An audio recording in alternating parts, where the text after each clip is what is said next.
कहाँ अपॉर्चुनिटीज देखते हो जहाँ पे इंडिविजुअल पैसे कमा सकते हैं?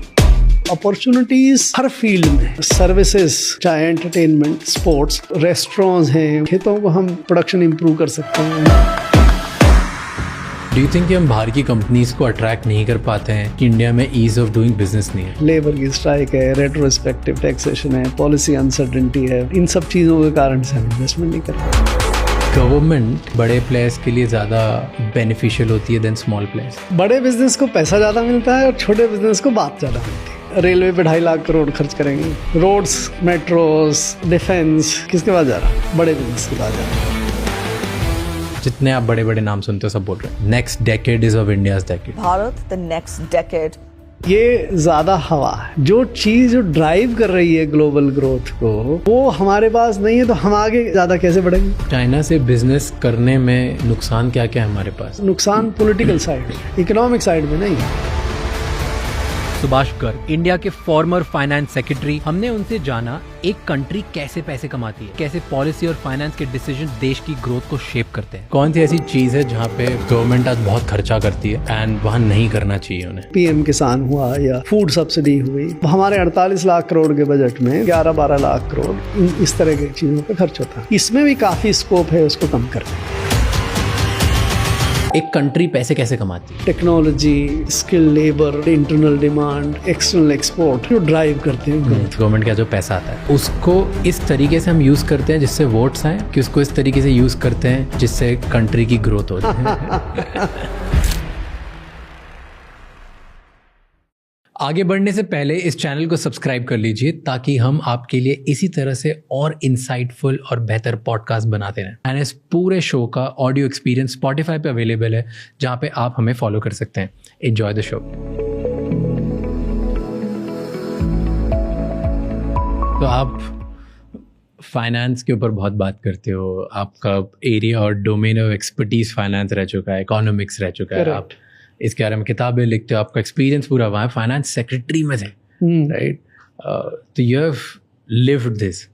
तो मेरा ऑब्जेक्टिव ना अब यहाँ से आगे चलते हुए पॉडकास्ट में ये है कि मैं आपसे समझने की कोशिश करूँ कि अपने कंट्री की इकोनॉमी कैसी है। ठीक है, उधर क्या हो रहा है, कैसे हो रहा है, पैसे कैसे बनते हैं, खर्चा कैसे होते हैं, कहाँ सही जगह खर्चा हो रहे हैं, कहाँ गलत हो रहे हैं। मैं आपसे ये समझने की कोशिश करूँगा पॉलिसीज कितना इंपॉर्टेंट होती है। तो आप ये मानो कि मैं एक स्टूडेंट हूँ, और मैं इंडिया का यंग बच्चा हूँ 20s में अपने, जो देश को समझने की कोशिश कर रहा है। हाँ, यहाँ पे अपॉर्चुनिटी समझने की कोशिश कर रहा है और कहाँ पैसे बन सकते हैं, कहाँ खर्चे हो सकते हैं, ये सब समझ। राइट, ठीक। तो मैं उस हिसाब से आपसे क्वेश्चंस पूछूंगा, एकदम बेसिक्स पे अपन बात करेंगे। ठीक। It's like a master class. And ये मेरे ख्याल से ये हम सब लोगों का, मैं और मेरे सारी ऑडियंस का ये प्रिविलेज रहेगा कि हम इंडिया के फॉर्मर फाइनेंस सेक्रेटरी से फाइनेंस सीख रहे हैं देश का। It's a privilege. शायद ही कुछ लोगों को ये मौका मिलेगा, सो इसलिए मैं उस हिसाब से आपको डीप करने की कोशिश करता हूँ। प्री इंडिपेंडेंस से देखें, प्री इंडिपेंडेंस से 1900 से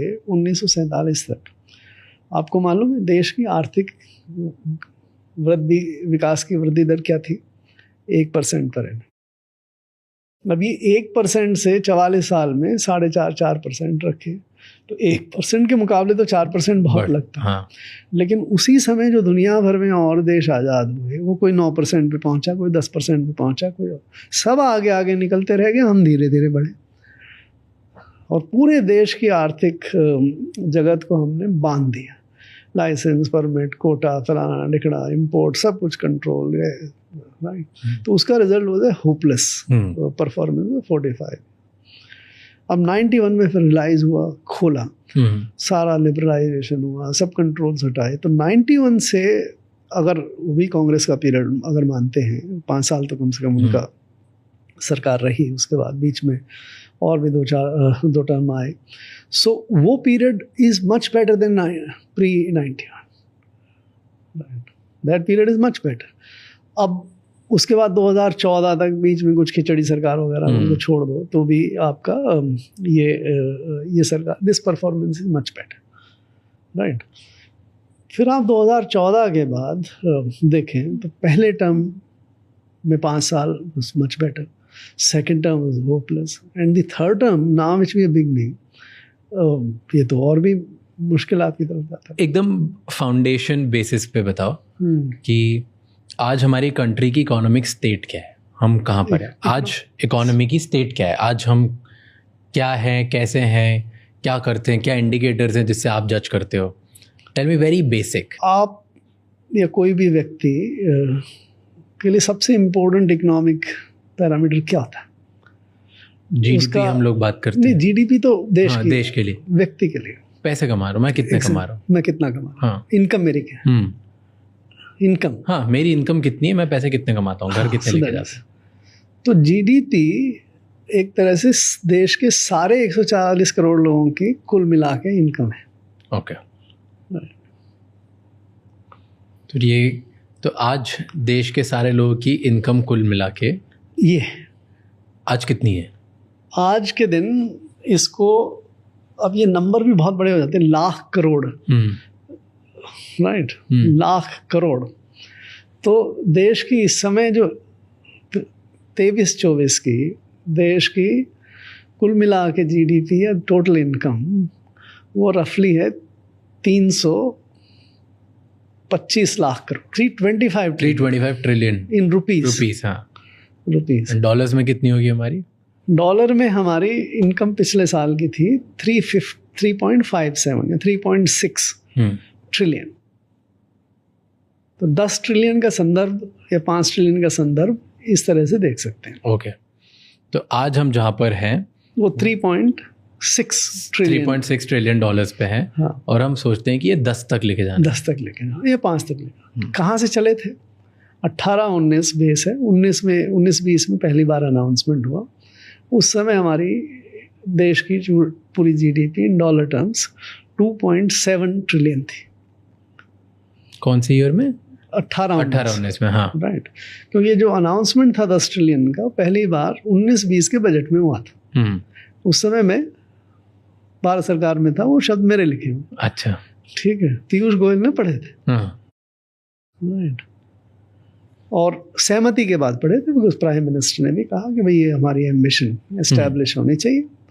तो 10 ट्रिलियन डॉलर जीडीपी का अनाउंसमेंट, एम्बिशन पहली बार 2019-20 के इंटरिम बजट में 1 फरवरी वाले बजट में कहा गया था। ठीक है।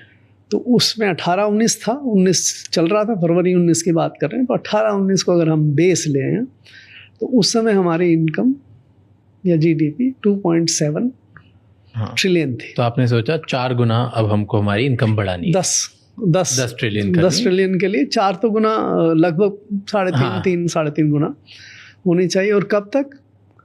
Middle of 2030s। ओके, ये कब? एक दिन में तो होती नहीं। हाँ, तो 10-11 साल 15 साल में कितने साल? हाँ, तो 15 साल में रफली। तो शब्द वहाँ पे जो इस्तेमाल हुआ था middle of 2030s। Okay, so let us take 2035, middle मानने में 2035। तो 2019 में आप चल रहे हैं, 2035 में आप पहुँच रहे हैं। 16 साल में आप 2.7 ट्रिलियन से 10 ट्रिलियन पहुँचे। ये आपने बोला था, ये उसमें अनाउंसमेंट हुआ। फिर दूसरा अनाउंसमेंट हुआ उसी साल जब जुलाई में बजट हुआ। उससे पहले नीति आयोग की जो बैठक हुई, उसमें प्राइम मिनिस्टर ने ये मानते हुए कि भाई 2035 दूर है, पहले का भी बताओ, तो 2024-25 तक, जिसमें इनका दूसरा टर्म ख़त्म होगा, उसके आसपास तक हम 5 ट्रिलियन पे पहुंचेंगे। ओके, सो 2.7 से 5 ट्रिलियन, डबल, 6 साल, ऑलमोस्ट 6 साल में। डबल तो नहीं, हाँ, ऑलमोस्ट 80% ऊपर मान लीजिए 5 साल में। ये उसके मुकाबले ज़्यादा एम्बिशियस है, लेकिन रियलिस्टिक है, हो सकता है 6 साल में। अगर आप कोई भी चीज़ डबल करने के लिए एक अगर रेट ऑफ ग्रोथ आप अज्यूम करें, तो अगर आप रफली लेट अस से 9% से ग्रो कर रहे हो तो 8 साल में डबल कर लेते हैं। आप 10% से ग्रो कर रहे हो तो लगभग 7 साल में डबल हो जाती है। अगर आप 11% से ग्रो कर रहे हो तो लगभग 6 साल में डबल हो जाती है। तो अगर आप 11% में, ये सेम प्रिंसिपल आप अपनी एफडी के लिए भी लगा सकते हैं, राइट। डॉलर टर्म्स में आप तय कर रहे हो, तो डॉलर टर्म्स में दो चीज़ें मिक्स हो जाती हैं। एक तो आपकी ग्रोथ क्या है, ग्रोथ में नॉमिनल ग्रोथ कहते हैं कि आपकी जो करंट प्राइसेस में, और रियल ग्रोथ कहते हैं जिसमें आप एक बेंचमार्क जैसे 2011-12 का अगर उसकी समय की प्राइसेस लेके चलो तो आप उस टर्म्स में कितना, तो ये जो ग्रोथ डॉलर में है वो नॉमिनल टर्म्स में गिनी जाती है। तो नॉमिनल टर्म्स में इन्फ्लेशन शामिल होता है। तो आज भी हमारी 9-10% की ग्रोथ आज भी है, राइट। ग्रोथ, रियल ग्रोथ पिछले साल जैसे थी 8% थी, इस बार अभी 6% की बात हो रही है, आपने पढ़ा होगा, राइट। सो इस बार 6%, लेकिन नॉमिनल ग्रोथ जो है वो 9-9.5%। तो 11% 9-9.5% से ज़्यादा मुश्किल दूर नहीं है। दूसरा, अगर आपका रुपया डॉलर के मुकाबले अप्रिशिएट हो जाए तो वो ग्रोथ में जुड़ जाता है, और डॉलर के मुकाबले रुपया डेप्रिशिएट हो जाए तो आपकी ग्रोथ घट जाती है। तो अगर मान लीजिए 2% आपका रुपया अप्रिशिएट हो गया तो 2 और 9% आपकी नॉमिनल ग्रोथ हुई, तो 11% भी ग्रोथ हो जाती है। 11% की ग्रोथ जो है इतनी डिफिकल्ट नहीं है। 2004 से और 2014 के बीच में हमारी 14% की ग्रोथ थी डॉलर टर्म्स। 2004 से 2014 के बीच में डॉलर टर्म्स में 13-14%। 2014 के बाद ये कभी देखने को नहीं? 2014 के बाद हम 7% के आसपास से ग्रो किए हुए डॉलर टर्म्स में 7। तो आधी क्यों हो गई है? हो गई बिकॉज डॉलर के मुकाबले रुपया घट रहा है। दूसरा, हमारी नॉमिनल ग्रोथ ही कम हो गई, दोनों चीज़ें कम हो गई। तो उसका अब जैसे इस साल का अगर आप लोगे तो इस साल मान लीजिए 10% नॉमिनल ग्रोथ होती है, लेकिन अब आजकल रुपया गिर रहा है। अगर मान लीजिए साल भर में 4% रुपया गिर जाता है डॉलर के मुकाबले, तो डॉलर में हमारी ग्रोथ कितनी होगी? 6%। अगर ये उलट जाए, 4% आपका रुपया अप्रिशिएट हो जाए तो वो 14% हो जाए। तो दोनों का जो है मिलिया फैक्टर काम करता है। ओके।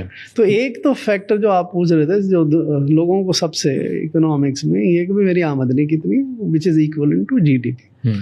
दूसरा, लोगों को सबसे ज़्यादा ये चीज़ इंटरेस्ट करती है कि एम्प्लॉयमेंट, मेरी नौकरी है या नहीं, राइट। तो नौकरी क्यों होती है?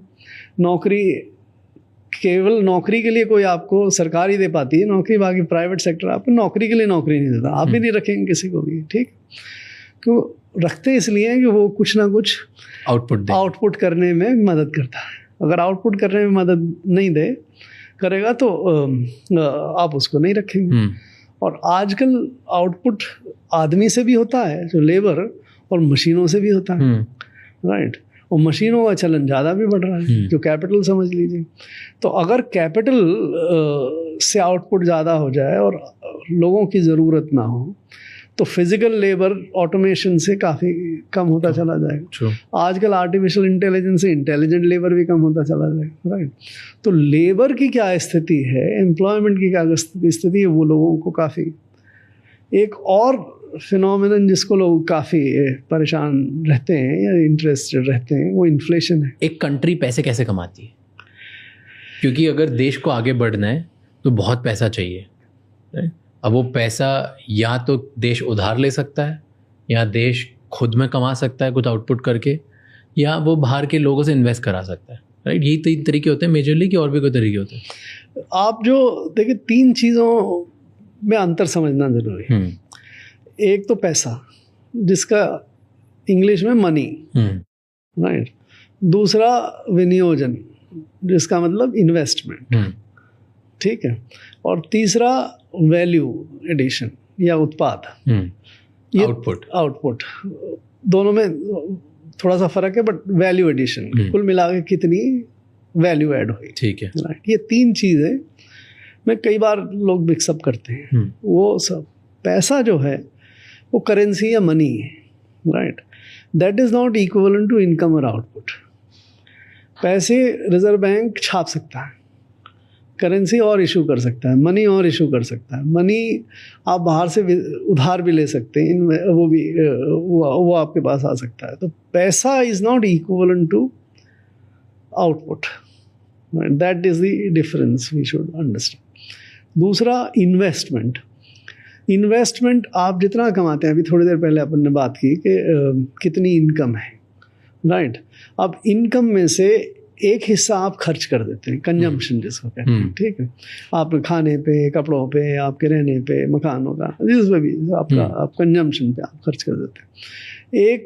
एक हिस्सा आप बचाते हैं, और जो हिस्सा बचाते हैं और उसको या तो आप सीधे इन्वेस्ट करते हैं या फिर आपके भी हाथ पे कोई बैंक या वो इन्वेस्टमेंट या कोई कंपनी जो है वो इन्वेस्ट करती है, आप उसको दे देते हैं और वो इन्वेस्ट कर देती है नई फैक्ट्री, नई चीज़ में, राइट। और उसी इन्वेस्टमेंट के लिए विदेशी भी आपके पास जो आता है तो फॉरेन इन्वेस्टमेंट, तो वो इन्वेस्टमेंट है। इन्वेस्टमेंट से नई कैपेसिटी क्रिएट होती है, बट अल्टीमेटली उसका ऑब्जेक्टिव भी वही है कि गुड्स एंड सर्विसेज पैदा करना। सो रियल थिंग इज़ के गुड्स एंड सर्विसेज प्रोडक्शन और उसका कंजम्पशन में कितना वृद्धि हो रही है। पैसा है सच, अगर आप वैसे पहले इन्फ्लेशन की का कारण ये बात है, रिजर्व बैंक ने बहुत पैसे छाप दिए, अब वो पैसे छाप के आपको दे दिए बट उत्पादन बढ़ा नहीं, तो फिर क्या है, उत्पादन की दाम बढ़ जाएगा। ओके, तो कंट्री आगे कैसे बढ़ती है ये आपने समझा दी है, कंट्री पैसे कैसे कमाती है, राइट। और ये अगर ये एडिशन होते जाएगा तो कंट्री की ग्रोथ होगी, राइट। कंट्री की ग्रोथ होती कैसे, क्यों कुछ कंट्रीज बहुत आगे चले जाती हैं और कुछ कंट्रीज नहीं ग्रो कर पाती है? देखिए, दिस इज फैसिनेटिंग। अगर आप एक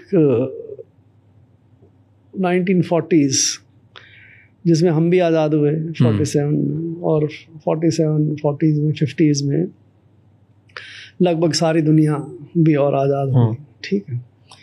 लोग अलग अलग रास्ते चले, चाइना कम्युनिस्ट रास्ते पे चला गया, कई सारी और कंट्रीज़ कम्युनिस्ट रास्ते पे चली गई, हिंदुस्तान मिक्स्ड इकोनॉमी के रास्ते पे चला गया, राइट। जापान जो डेवस्टेटेड हो गया था, जापान, कोरिया, ताइवान, ये दूसरे रास्ते पे चले, कैपिटलिज्म के रास्ते पे चले।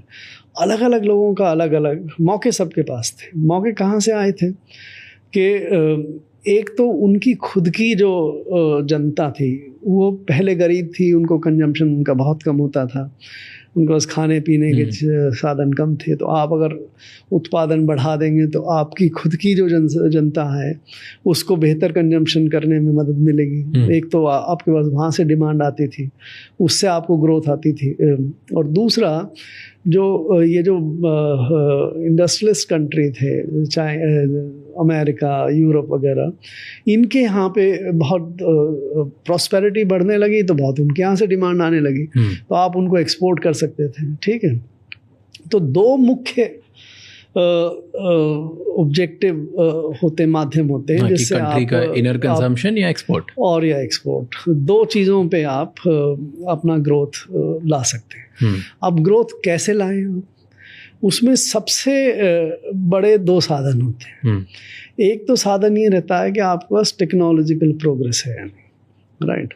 अब आप टेक्सटाइल इंडस्ट्री जो पहली इंडस्ट्री थी दुनिया में जिसने टेक्नोलॉजिकल इनोवेशंस और बहुत हुआ, वो इंग्लैंड में हुआ। तो इंग्लैंड में, अब उससे पहले कपड़ा बनने का हम लोग हैंडलूम्स में और इन पे बनाते थे, बड़े स्लो प्रोसेस से बनाते थे, अच्छा बनाते थे, लेकिन हम बनाते थे, हिंदुस्तान बनाता था ज़्यादातर। अब उसके बाद जो ब्रिटेन वगैरह में ये सारे इनोवेशंस हुए, तो उससे आप विश्वास करिए 250-300 गुना फास्टर और चीपर चीज़ें बनने लगी, तो निश्चित रूप से वो आउट कम्पीट कर देंगे। हाँ। उन्हीं का उत्पादन होगा, वो बिकेगा, वही जाएगा दुनिया भर में, आपका नहीं जाएगा, ठीक है। तो इसी तरह बाद में स्टील के प्रोडक्शन में, एल्यूमिनियम के प्रोडक्शन में, इसमें टेक्नोलॉजी जिसने भी बढ़ाई। फिर कंप्यूटर्स वगैरह जो लेके आए, इंफॉर्मेशन टेक्नोलॉजी वगैरह, उसमें आजकल सेमीकंडक्टर, सोलर। सो अलग अलग समय में अलग अलग टेक्नोलॉजिकल इनोवेशंस होते हैं जो ड्राइव करते हैं ग्रोथ को। अगर आप उसमें आगे हैं, आप उसमें लीडर हैं, तो आप ग्रो करेंगे, और अगर आप उसमें लीडर नहीं हैं तो आप नहीं ग्रो करेंगे। और दूसरा आपकी लेबर का है, आपकी लेबर कितनी स्किल्ड है, आपकी कितनी ट्रेंड है, कितनी बेहतर है, उसके मुकाबले जो लेबर प्रोडक्टिविटी है उस हिसाब से आपकी ग्रोथ होती है। इन्वेस्टमेंट वगैरह जो है वो इंटरमीडिएट साधन है। उन इन्वेस्टमेंट से आप टेक्नोलॉजी खरीदते हैं, आप इन्वेस्टमेंट से फैक्ट्रियां बनाते हैं, मशीन लगाते हैं, और तो ये मेन ड्राइवर्स हैं। Technology, skill labour, demand, internal demand, external export, इसमें हम अनफॉर्चुनेटली हमने जो पॉलिसीज़ अपनाते गए, अब हमने कहा कि हम तो सेल्फ रिलायंस की पॉलिसी रखेंगे, इंपोर्ट सब्सटीट्यूशन की सब चीज़ें देश में पैदा करेंगे, हमारे पास टेक्नोलॉजिकल इंस्टीट्यूशंस नहीं थे, हमने टेक्नोलॉजी ईजाद नहीं की, लोगों ने, दुनिया ने तो टेक्नोलॉजी ईजाद किए गए। आप किसी भी एक इंडस्ट्री का उदाहरण लेके चले जाएंगे तो आपको पता लगेगा कि हम टेक्नोलॉजिकली एडवांस नहीं हुए, तो हम फिर दूसरों से compete नहीं कर पाएंगे। लोग रिवर्स इंजीनियरिंग करके टेक्नोलॉजी अपना लेते हैं, तो धीरे धीरे आपने देखा अब 50s से पहले हमारे देश में भी मिल्स आ गई थी, कपड़े की मिल। जापान वगैरह हमसे पीछे थे, इवन टेक्सटाइल में जापान आगे निकला, फिर उसके बाद साउथ कोरिया आगे निकला, फिर उसके बाद ताइवान आगे निकल गए, ये साउथ ईस्ट एशिया में लोग आगे निकल गए, फिर बाद में चाइना आगे निकलता, हम आगे मारे। सो अगर हम एडवांसमेंट नहीं करेंगे, ओपन रह के नहीं करेंगे, टेक्नोलॉजी को नहीं बढ़ाएंगे, आज अगर आप देखोगे तो आज कंप्यूटर्स हैं जिसमें सेमीकंडक्टर्स हैं, डिजिटल साइड है जिसमें टेक्नोलॉजी बहुत फास्ट विकसित हो रही है। दूसरे साइड में एनवायरमेंटल चीज़ें हैं, सोलर सेल्स हैं जिससे आप रिन्यूएबल एनर्जी पैदा करते हैं। वो उसकी टेक्नोलॉजी किसके पास है? हमारे पास नहीं है। तो हम कैसे दूसरों को कम्पीट करेंगे? तो टुडे यू फील क्योंकि हम टेक्नोलॉजिकली पीछे हैं, इसकी वजह से हम कम्पीट नहीं कर सकते लोगों से, एंड इसकी वजह से हमारी ग्रोथ कम है। जिसमें है हमारे पास, तो हमारी जैसे हमारे ब्रेन पावर हमारा बहुत बेहतर है, हमारा जो ह्यूमन टैलेंट है वो रिलेटिवली बहुत अच्छा है, उसकी कॉस्ट भी यहाँ पे रिलेटिवली कम है। तो आपने देखा कि 90s के बाद इंफॉर्मेशन टेक्नोलॉजी सर्विसेज में और आजकल ये GCC वगैरह में, इन चीज़ों में, फाइनेंशियल सर्विसेज में हमारा बहुत हम दुनिया से और लोगों से आगे हैं, तो उसमें हम आगे बढ़ रहे हैं। बट ओवरऑल टेक्नोलॉजी में हम पीछे हैं। ओवरऑल टेक्नोलॉजी में पीछे। आज अगर इन्वायरमेंटल टेक्नोलॉजी, सोलर वगैरह में या इलेक्ट्रिक व्हीकल्स वगैरह में, जो आज के दिन की नई दिशा है, या क्रिटिकल केमिकल्स वगैरह में, इसमें China is far ahead of even the west. लेकिन अगर हम ये तय करें कि हम चाइना के साथ बिजनेस नहीं करेंगे, तो फिर ठीक है, आप पिछड़ते रहिए। पर चाइना से बिजनेस करने में नुकसान क्या क्या है हमारे पास? मेरे साथ देखिए, दो दृष्टिकोण से देखेंगे, क्योंकि कोई नुकसान होगा तभी इतने टैरिफ्स लग रहे हैं। वो हमारा नुकसान पॉलिटिकल साइड में है, इकोनॉमिक साइड में नहीं है। एक्सप्लेन। इकोनॉमिक साइड में अब देखो, आज देश में हम भी बहुत इन्वेस्टमेंट कर रहे हैं सोलर पावर को बढ़ाने के लिए, ठीक है। सोलर प्लांट्स हमारे देश में भी बहुत इन्वेस्टमेंट बन रहे हैं, लेकिन सोलर सेल्स और मॉड्यूल्स कहाँ से आते हैं? अभी भी हम चाइना से 80% हमारा इंपोर्ट करते हैं, और हम ये भी बनाने की कोशिश कर रहे हैं कि सोलर सेल्स और ये देश में ही बने। हमने PLI में, इनमें कई सारी स्कीम्स में बढ़ाने की कोशिश की, लेकिन वहाँ हो नहीं रहा है, क्योंकि आपके पास टेक्नोलॉजी नहीं है। आपके पास, आप उस टेक्नोलॉजी को इवॉल्व नहीं करते। इसमें देखिए, सोलर में किलर चीज़ क्या है?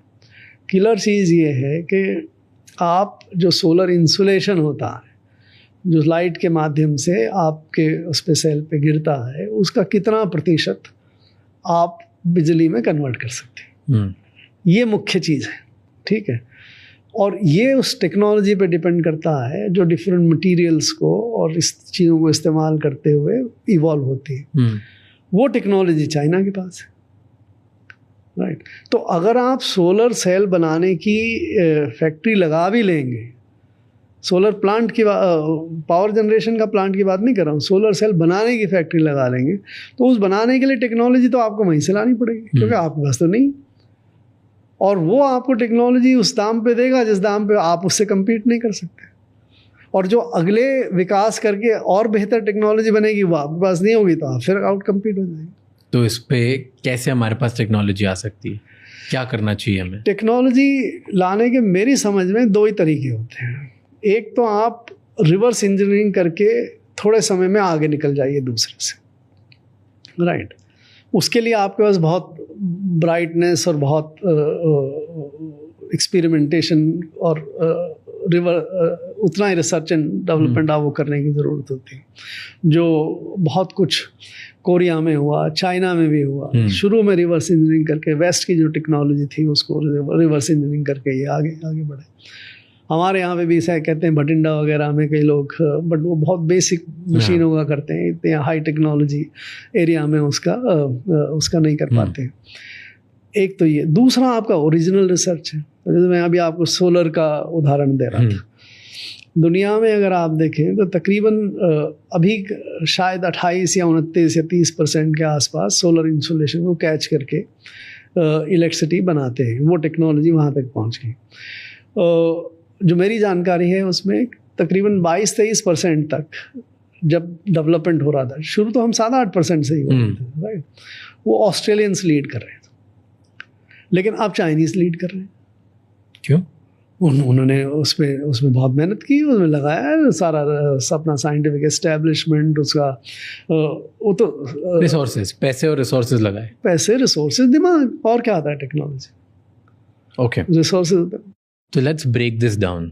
फर्स्ट इज, जैसे चाइना की आपने बात करी, डोंट यू थिंक चाइना का सबसे बड़ा एडवांटेज ये था कि उन्होंने भी इंपोर्ट बंद रखे, बिकॉज उन्होंने दूसरी कंट्रीज़ की दूसरी कंपनीज़ को आने नहीं दिया, दूसरे लोगों को चाइना में इतने फ्रीली काम नहीं करने दिया। इसी की वजह से चाइनीज़ एंटरप्रेन्योर को एक एडवांटेज मिला कि चाइना की जो पॉपुलेशन है उन लोगों के लिए वो कॉपी प्रोडक्ट्स बना दें, भले वो अमेरिका से टेक्नोलॉजी उठाई या ऑस्ट्रेलिया से उठाई या किसी भी देश से उठाई, वो टेक्नोलॉजी उठाएं, वैसी टाइप की कंपनी समझें, वो उठाएं, रिवर्स इंजीनियर करें, अपनी कंट्री में डाल दें। और क्योंकि अमेरिकन कंपनी का इतना बड़ा एडवांटेज नहीं है चाइना में चलने का, चाइनीज़ के पास वो एडवांटेज है, एंड उन्होंने वो एक तरीके से एक लेयर बना के रखा, एंड फिर वो चाइनीज़ एंटरप्रेन्योर थ्राइव करा, लोकल कंजम्पशन पे बढ़ा, जब वो बड़ा बन गया वो पूरी दुनिया में बेच रहा है ससते में। देखिए, दैट वाज देयर स्ट्रैटेजी। तो अगर ये इंडिया भी स्ट्रैटेजी अपनाने की कोशिश कर रहा है, सो इट्स गुड ना। इसमें ये पूरा सत्य नहीं है। मैं चाइना का कोई अपोलॉजिस्ट नहीं हूँ, मैं I am not a speaker for China. हाँ, no, I am just asking क्योंकि हम कंपेयर कर रहे थे। हमें फैक्ट पे रहना चाहिए। चाइनीज, हम तो सोशलिस्ट तरीके से गए थे, जिसमें फिर भी दुनिया के साथ हमारा रिश्ता ओपन था। चाइनीज तो कम्युनिस्ट तरीके से चले गए, और उन्होंने तो बिल्कुल ही दुनिया के साथ अपने आप को कड़ा कर। रिजल्ट क्या हुआ? रिजल्ट ये हुआ कि 75-78 में China was in a very very bad situation. True, right, worse than anywhere else. Hindustan की जीडीपी 78 में थोड़ी सी चाइना से ज़्यादा थी, राइट। और China learned through very bad. और इस पूरे 40-50 साल के पीरियड में चाइना ने अपनी एंटरप्रेन्योरशिप डिस्ट्रॉय कर दी, चाइना ने अपनी कैपिटल डिस्ट्रॉय कर दी। चाइना के पास ज़ीरो टेक्नोलॉजी थी, लिटरली, कुछ मिलिट्री साइड को छोड़ के सारी चीज़ों में ज़ीरो टेक्नोलॉजी, दे नथिंग। सो उस स्थिति में अगर 78 में जहाँ हम थे, अगर हम ओपननेस वाला रास्ता स्मार्टली अपनाते और जो चाइना ने अपनाया वो बिल्कुल अलग।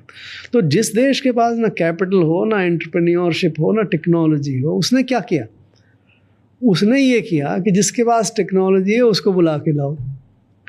तो जो दुनिया के जो ऐसी जेट्स हैं जिनको आज हम भी बनाने, जो स्पेशल इकोनॉमिक जोन्स, चाइना में पहला 78-79 में शुरू हुआ। और उन्होंने क्या किया? उन्होंने ये कहा कि दुनिया का जो भी एंटरप्रेन्योर, जो भी कंपनी यहाँ पे आके इन्वेस्ट करेगी तो उसका स्वागत है, उसको ज़मीन भी सस्ती मिलेगी, उसको ये भी सस्ता मिलेगा, और सबसे ऊपर हमारे पास ज़बरदस्त संख्या में चीप लेबर है। वो चीप लेबर भी आपको मिलेगा।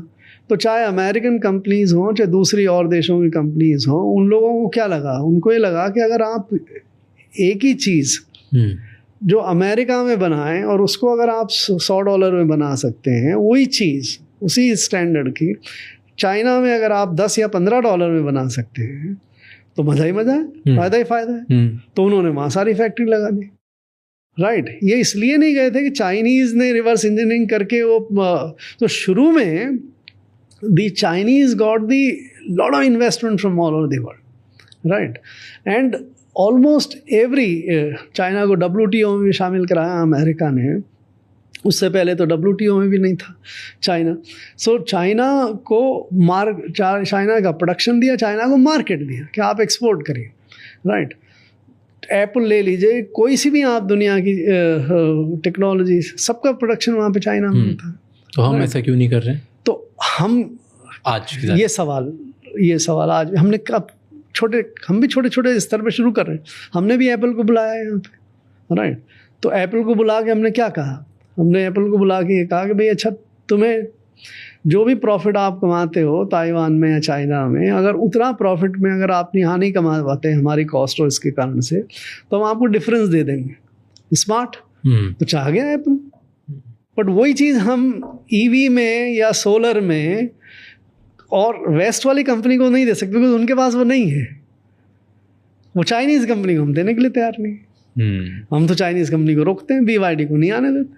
सो टेस्ला ने ये कहा कि भाई हम आएंगे लेकिन हमें पहले तो इंपोर्ट करने दीजिए, इंपोर्ट करके बेचेंगे, मार्केट बनाएं, थोड़ा ये करें वो करें, और फिर कुछ कंसेशंस मांगे होंगे, क्योंकि यहाँ पे बनाएं उसके मुकाबले उनको दूसरी जगह से प्रॉफिट ज़्यादा होता है नहीं होता। कोई भी देखिए, नोबडी इज़ इन चैरिटी। कोई चैरिटी करने के लिए दुनिया में नहीं बैठा बिजनेस में। बिजनेस का वर्ल्ड अलग है, राइट। इसमें मोरालिटी, चैरिटी, इन चीज़ों का मतलब नहीं है। इट्स ए हार्ड बार्गेन कि इसमें मुझे यहाँ प्रोडक्शन करने में फ़ायदा है या नहीं है, राइट। वो तब आता है। तो अभी तक टेस्ला को मुझे लगता है उनको फ़ायदा नज़र नहीं आता, इसलिए नहीं आया। But why are we not doing this with, let's say, an American company और some other countries company? Correct. So if you have an alternative, अगर आपके पास ऑल्टरनेटिव है तो ऑल्टरनेटिव के पास चले जाइए। BYD नहीं चाहिए, टेस्ला के पास चले जाइए, टेस्ला को ले आइए। तो हम क्यों नहीं कर रहे वो? एप्पल को ले आए, टेस्ला क्यों नहीं आया? That's what I am asking. So Apple, मैंने कहा आपको कि Apple is in the business of producing phones, right. IPhones, iPads, उसका ये बिजनेस है। वो अपने बिजनेस को बढ़ाना चाहेगा। ये तो it's very simple economic logic, right.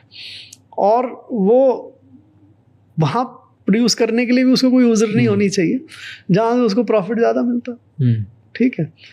तो हमने वो फिगर आउट कर दिया कि एप्पल का मामले में ये स्थिति, चाहे PLI के माध्यम से या अदरवाइज से, जितना भी स्टेट्स ने इन्वेस्टमेंट किए, लेबर कॉलोन हाउसेस बनाने में, इनमें 20 तरह की चीज़ों को करके एप्पल का मामला सुलझ गया। अब एग्जैक्टली टेस्ला के साथ क्या प्रॉब्लम है, क्यों टेस्ला नहीं आता, क्यों वो एक बार्गेन फिट नहीं हो रहा, वो मुझे नहीं मालूम है।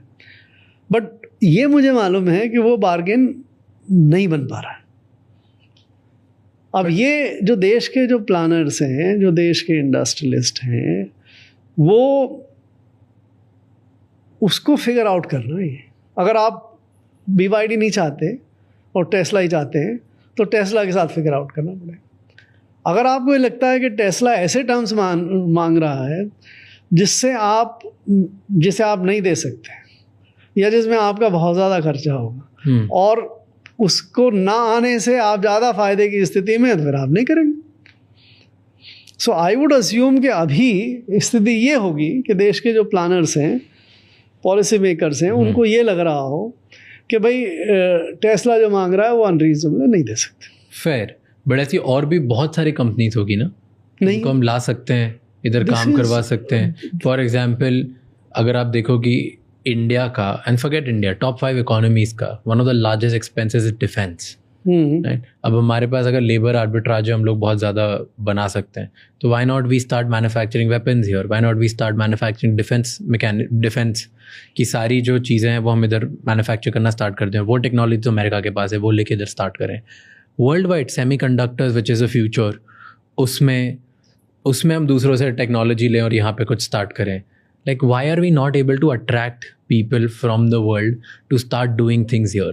तो देखिए ये जो दो चीज़ों के उदाहरण आपने दिए ना, I'm just giving an example. No, example कि जहाँ पे सबसे ज़्यादा खर्चा होता है और जहाँ ज़्यादा फ्यूचर दिख रहा है, दोनों के एग्जाम्पल दिए एक मैंने. बिल्कुल सही है. These are very important examples. क्योंकि फ्यूचर इकोनॉमी में सेमीकंडक्टर्स का बहुत बड़ा रोल होने वाला है. हम इतना इंपोर्ट करते हैं इलेक्ट्रॉनिक्स का, बेसिकली चिप्स का इतना इंपोर्ट करते हैं, राइट. तो वो हमारे लिए इम्पोर्टेंट है. इसी तरह से डिफेंस में हम भी बहुत भी इंपोर्ट करते हैं. डिफेंस का हमारा खर्चा भी ज़्यादा है, हम बना लें, राइट.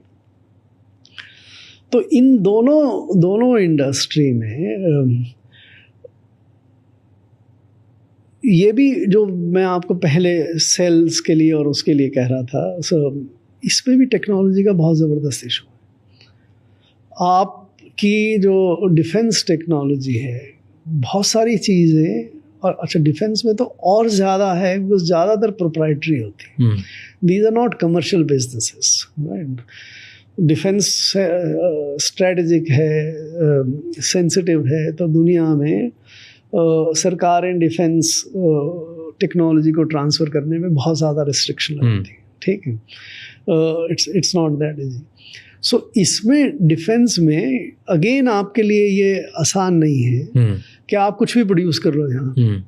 आप अगर मिसाइल्स हैं, आप एयरक्राफ्ट्स हैं, हम जैगवार ख़रीदते हैं, आप ये रफ़ाल ख़रीदते हैं, ये टेक्नोलॉजी हमारे पास है क्या?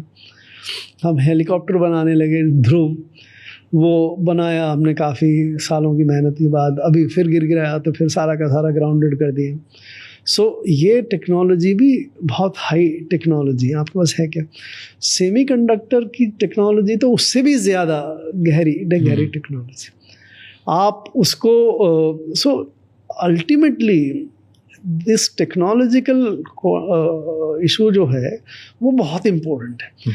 और दूसरा जो अनफॉर्चुनेट है, जिसको हम ठीक कर सकते थे, वो हमारी जो स्किल लेबर का एक हम बहुत बड़ा पॉपुलस कंट्री है, बहुत सारे लोग हैं, हमारा फाइनेंशियल में, सर्विसेज में हमारा टैलेंट भी बहुत ज़्यादा है, लेकिन हमारा जो लेबर इस टेक्नोलॉजी, इसमें आप ज़्यादा ब्लेम भी नहीं कर सकते, क्योंकि टेक्नोलॉजी तो कोई इवॉल्व करेगा तभी तो लोग स्किल्ड होंगे उसमें. जब वो टेक्नोलॉजी नहीं हो तो स्किल्ड भी कैसे होंगे? ट्रू. तो हमारे पास ना उसकी स्किल है उन चीज़ों की, ना टेक्नोलॉजी है. तो आप रूटीन डिफेंस और या जो आपने इवॉल्व कर लिया थोड़ा सा ब्रह्मोस या ये उसको आप बना लीजिए. उसके लिए बनने लग रही है, सरकार कर रही है काफ़ी. हमारा डिफेंस का उत्पादन जो डोमेस्टिक है वो भी बढ़ने लगा है.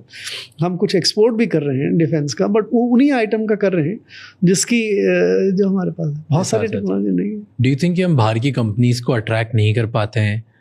इसका एक बहुत बड़ा रीज़न है कि इंडिया में ईज़ ऑफ डूइंग बिजनेस नहीं है. मैं पॉडकास्ट पे ही मॉर्गन स्टैनली के एक चीफ एग्जीक्यूटिव से बात कर रहा था, राइट. एंड मैंने उनसे पूछा कि इंडिया के चर्चे चल रहे हैं अराउंड द वर्ल्ड. हर कोई बोल रहा है China +1 is the strategy which is working for India. रे डालियो जो एक बहुत बड़ा हेज फंड मैनेज करते हैं, बिलियनर हैं, राइट, वो बोलते हैं कि next decade is of India's decade, right. मतलब उससे इंडिया से ज़्यादा बड़ी गोल्डन अपॉर्चुनिटी किसी के पास है नहीं. 6.5 से 7% के आसपास वो प्रेडिक्ट करते हैं कि इंडिया बढ़ेगा. एंड अराउंड द वर्ल्ड उनका बोलना है कि ये बढ़ेगा. सब लोग यही बातें कर रहे हैं. JP मॉर्गन बात करता है, मॉर्गन स्टैनली बात करता है, जितने आप बड़े बड़े नाम सुनते हो सब बोल रहे हैं, राइट. तो जब इतना सेंटिमेंट है पॉजिटिव एंड ये आपका एक इमेज बनी हुई है, देन आपके फॉरेन इन्वेस्टमेंट्स बहुत तेज़ी से बढ़ते क्यों नहीं है? So has this question and they said कि ऑन अ बिजनेस लेवल किसी भी बड़े बिजनेस को इन्वेस्ट नहीं करना इंडिया में, क्योंकि उनको डर लगता है पॉलिसीज से, ब्यूरोक्रेसी से, पॉलिटिक्स से, ईज़ ऑफ डूइंग बिजनेस से, और उन्हें लगता है कि जो प्रॉमिस होगा इधर इंडिया में वो कल चेंज हो जाएगा. इस बात का उनको डर है कि इन्होंने तो बोला यार ऐसा ऐसा आपको करके देंगे, कल पता नहीं किसी लेबर की स्ट्राइक हो गई, कल पता नहीं किसी डिपार्टमेंट्स नोटिस आ गया. वो सब बहुत नाटक है. इसकी वजह से हमें थोड़ा डर लगता है कि लोकल इकोनॉमी में चल क्या रहा है, हम नहीं एंटरटेन करेंगे. Do you feel that's a big issue? So देखिए, इसकी वजह से हम अट्रैक्ट नहीं कर पाते लोगों का पैसा. जो अभी तुमने डिस्क्राइब किया उसमें सवाल भी है और जवाब भी है काफ़ी हद तक, ठीक है.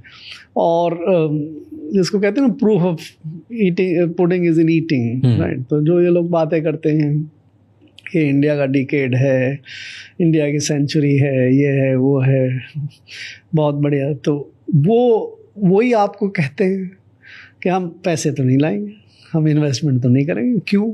फिर एक्सक्यूज़ दे देते हैं कि आप जो कह रहे थे कि भाई ये लेबर की स्ट्राइक है, रेट्रोस्पेक्टिव टैक्सेशन है, पॉलिसी अनसर्टेनिटी है, फलाना है, ढिकड़ा है, राइट, इन सब चीज़ों के कारण से हम इन्वेस्टमेंट नहीं करेंगे। तो आपको क्या लगता है कि वो जो पहली भूमिका बनाते हैं वो ज़्यादा सही है, या दूसरी जो एक्सक्यूज़ देते हैं वो ज़्यादा सही है, या सत्य इन दोनों के बीच में कहीं है? आप बताओ कहाँ पर है, आपको क्या लगता है? तो मुझे जो लगता है कि मेरा अपना असेसमेंट ये है कि ये ज़्यादा हवा है। क्या कि इंडिया का डेकेड है? हाँ, ये अभी इतनी देर अभी तक आपसे बात करते रहे, अगर आप 3 या 4 बड़ी इंडस्ट्री ले लो जो फ्यूचर की है, इलेक्ट्रॉनिक्स हो, सेमीकंडक्टर्स हो, सोलर हो, ये टेक्नोलॉजी हमारे पास है क्या? तो अगर नहीं है तो फिर हमारा डिकेड कैसे होगा? जो चीज़ जो ड्राइव कर रही है ग्लोबल ग्रोथ को, वो हमारे पास नहीं है, तो हम आगे दूसरों के मुकाबले ज़्यादा कैसे बढ़ेंगे? सो हमें हकीकत में रहना चाहिए, पैर हमारे ज़मीन पर रहना चाहिए, किसी दूसरे की बात पे ज़्यादा हमें केवल बात को मान के नहीं करना। दूसरा, एप्पल तो आया है, एप्पल तो आ गया, उसके लिए ईज ऑफ डूइंग बिजनेस की प्रॉब्लम नहीं है क्या? उसने तो इन्वेस्टमेंट कर दिया, ठीक है, और बढ़ा रहा है। अब 13-14%। ये जो आप कह रहे थे चाइना +1, मतलब देयर इज डिस्कम्फर्ट अमेरिकन में, दूसरों में, कि चाइना में बहुत ज़्यादा डिपेंडेंस हो गई है, इसको कम करना चाहिए। इसलिए कम से कम पूरी तरह से नहीं हटा सकते, तो कहीं एक दूसरे और देश में तो ले जाओ अपना प्रोडक्शन, राइट। उस प्रोडक्शन को ले जाने के लिए हिंदुस्तान के पास काफ़ी अपॉर्चुनिटी थी, राइट। लेकिन हिंदुस्तान के मुकाबले अपॉर्चुनिटी कौन ज़्यादा यूज़ कर रहा है? वियतनाम ज़्यादा यूज़ कर रहा है, कोरिया ज़्यादा यूज़ कर रहा है, हिंदुस्तान तो उतना यूज़ नहीं कर पा रहा। क्यों? 3 कारण मेरी जो समझ। एक तो हम टेक्नोलॉजिकली उतने एडवांस नहीं हैं, दूसरी हमारी डिसिप्लिन और स्किल्ड लेबर नहीं है, तीसरा हम ऐसी कंडीशंस, पॉलिसी वगैरह जो आप भी कह रहे थे, वो उसके बारे में लोगों को विश्वास नहीं है, और फाइनली एक्चुअली हम उतने कॉस्ट कॉम्पिटिटिव नहीं हैं। अगर आप सारी चीज़ों को एक साथ में, हमारे यहाँ की labour cost, interest cost, land cost, काम करने की कॉस्ट, टैक्सेस, ये सब चीज़ों को देखते हैं, तो उसी से जो एप्पल को आप 6% दे रहे हैं, आप 6% क्यों दे रहे हैं? एप्पल 4-5%, 6% जो दे रहे हैं, वो क्योंकि इतनी हमारी फाइनेंशियली हम नॉन कॉम्पिटिटिव थे, राइट। सो ये सारे फैक्टर्स मिलके एक्चुअली तय करते हैं कि फॉरेन इन्वेस्टमेंट देश में आएगा। देखिए, एक और चीज़ है, केवल हम फॉरेन इन्वेस्टमेंट भी बहुत ओवर एम्फेसाइज हमें नहीं करना चाहिए। हमारा रियल स्ट्रेंथ होनी चाहिए हमारा डोमेस्टिक एंटरप्रेन्योर, हमारी डोमेस्टिक इंडस्ट्री। हमारी डोमेस्टिक इंडस्ट्री compete कर रही है या नहीं कर रही है, डोमेस्टिक इंडस्ट्री ओपन है या नहीं, वो कितना एक एक चीज़ में आप जाके अगर देखें, अब टाटास ने अब शुरू कर दिया कि भाई ये सेमीकंडक्टर्स बनाने देश में शुरू कर दिए, राइट। तो अब बनने शुरू भी हो जाएंगे और दूसरों के साथ पार्टनरशिप करेंगे, कुछ लेके आएंगे टेक्नोलॉजी, धीरे धीरे करेंगे, राइट। सो हमारे देश में जो और इंडस्ट्रियलिस्ट हैं वो इस चीज़ में इन्वेस्ट करके, चाहे डिफेंस हो, चाहे सेमीकंडक्टर्स हो, चाहे इसमें हो, वो कर पाएँ। उसके लिए उनको जो एक सबसे बड़ी फ्रीडम जो मुझे लगता है वो चाहिए, वो ये है कि वो दुनिया के जो टेक्नोलॉजिकल लीडर्स हैं उनके साथ फ्रीली कोलैबोरेशन करके और देश में प्रोडक्शन का काम करें। वो नहीं कर पाते हैं फॉर वेरियस रीजंस। हाँ, तो जब ये रियलिटी नहीं है तो क्यों बात कर रहे हैं सब लोग? कुछ तो होगा। ग्रोथ में हमने 10 ट्रिलियन 5 ट्रिलियन इसकी हवा बनाई, राइट। बट हमारी एक्चुअल ग्रोथ क्या हो रही थी? हमारी एक्चुअल ग्रोथ तो काफ़ी कम है रिलेटिवली। हम क्यों ऐसा करते हैं फिर भी। कितनी हमारी रियल ग्रोथ आज क्या है? देखिए रियल ग्रोथ अगर आप लेते हैं तो जो सेकंड टर्म था जिसके बारे में किताब लास्ट 10 सालों में बात करते हैं हम लोग। लास्ट 10 सालों में अगर डॉलर टर्म्स में ग्रोथ लेते हैं तो 6-6.5% है। Isn't that good? That's not good. Why? Still this is better than relatively all the other countries in the world right now. वो भी सत्य नहीं है। क्यों?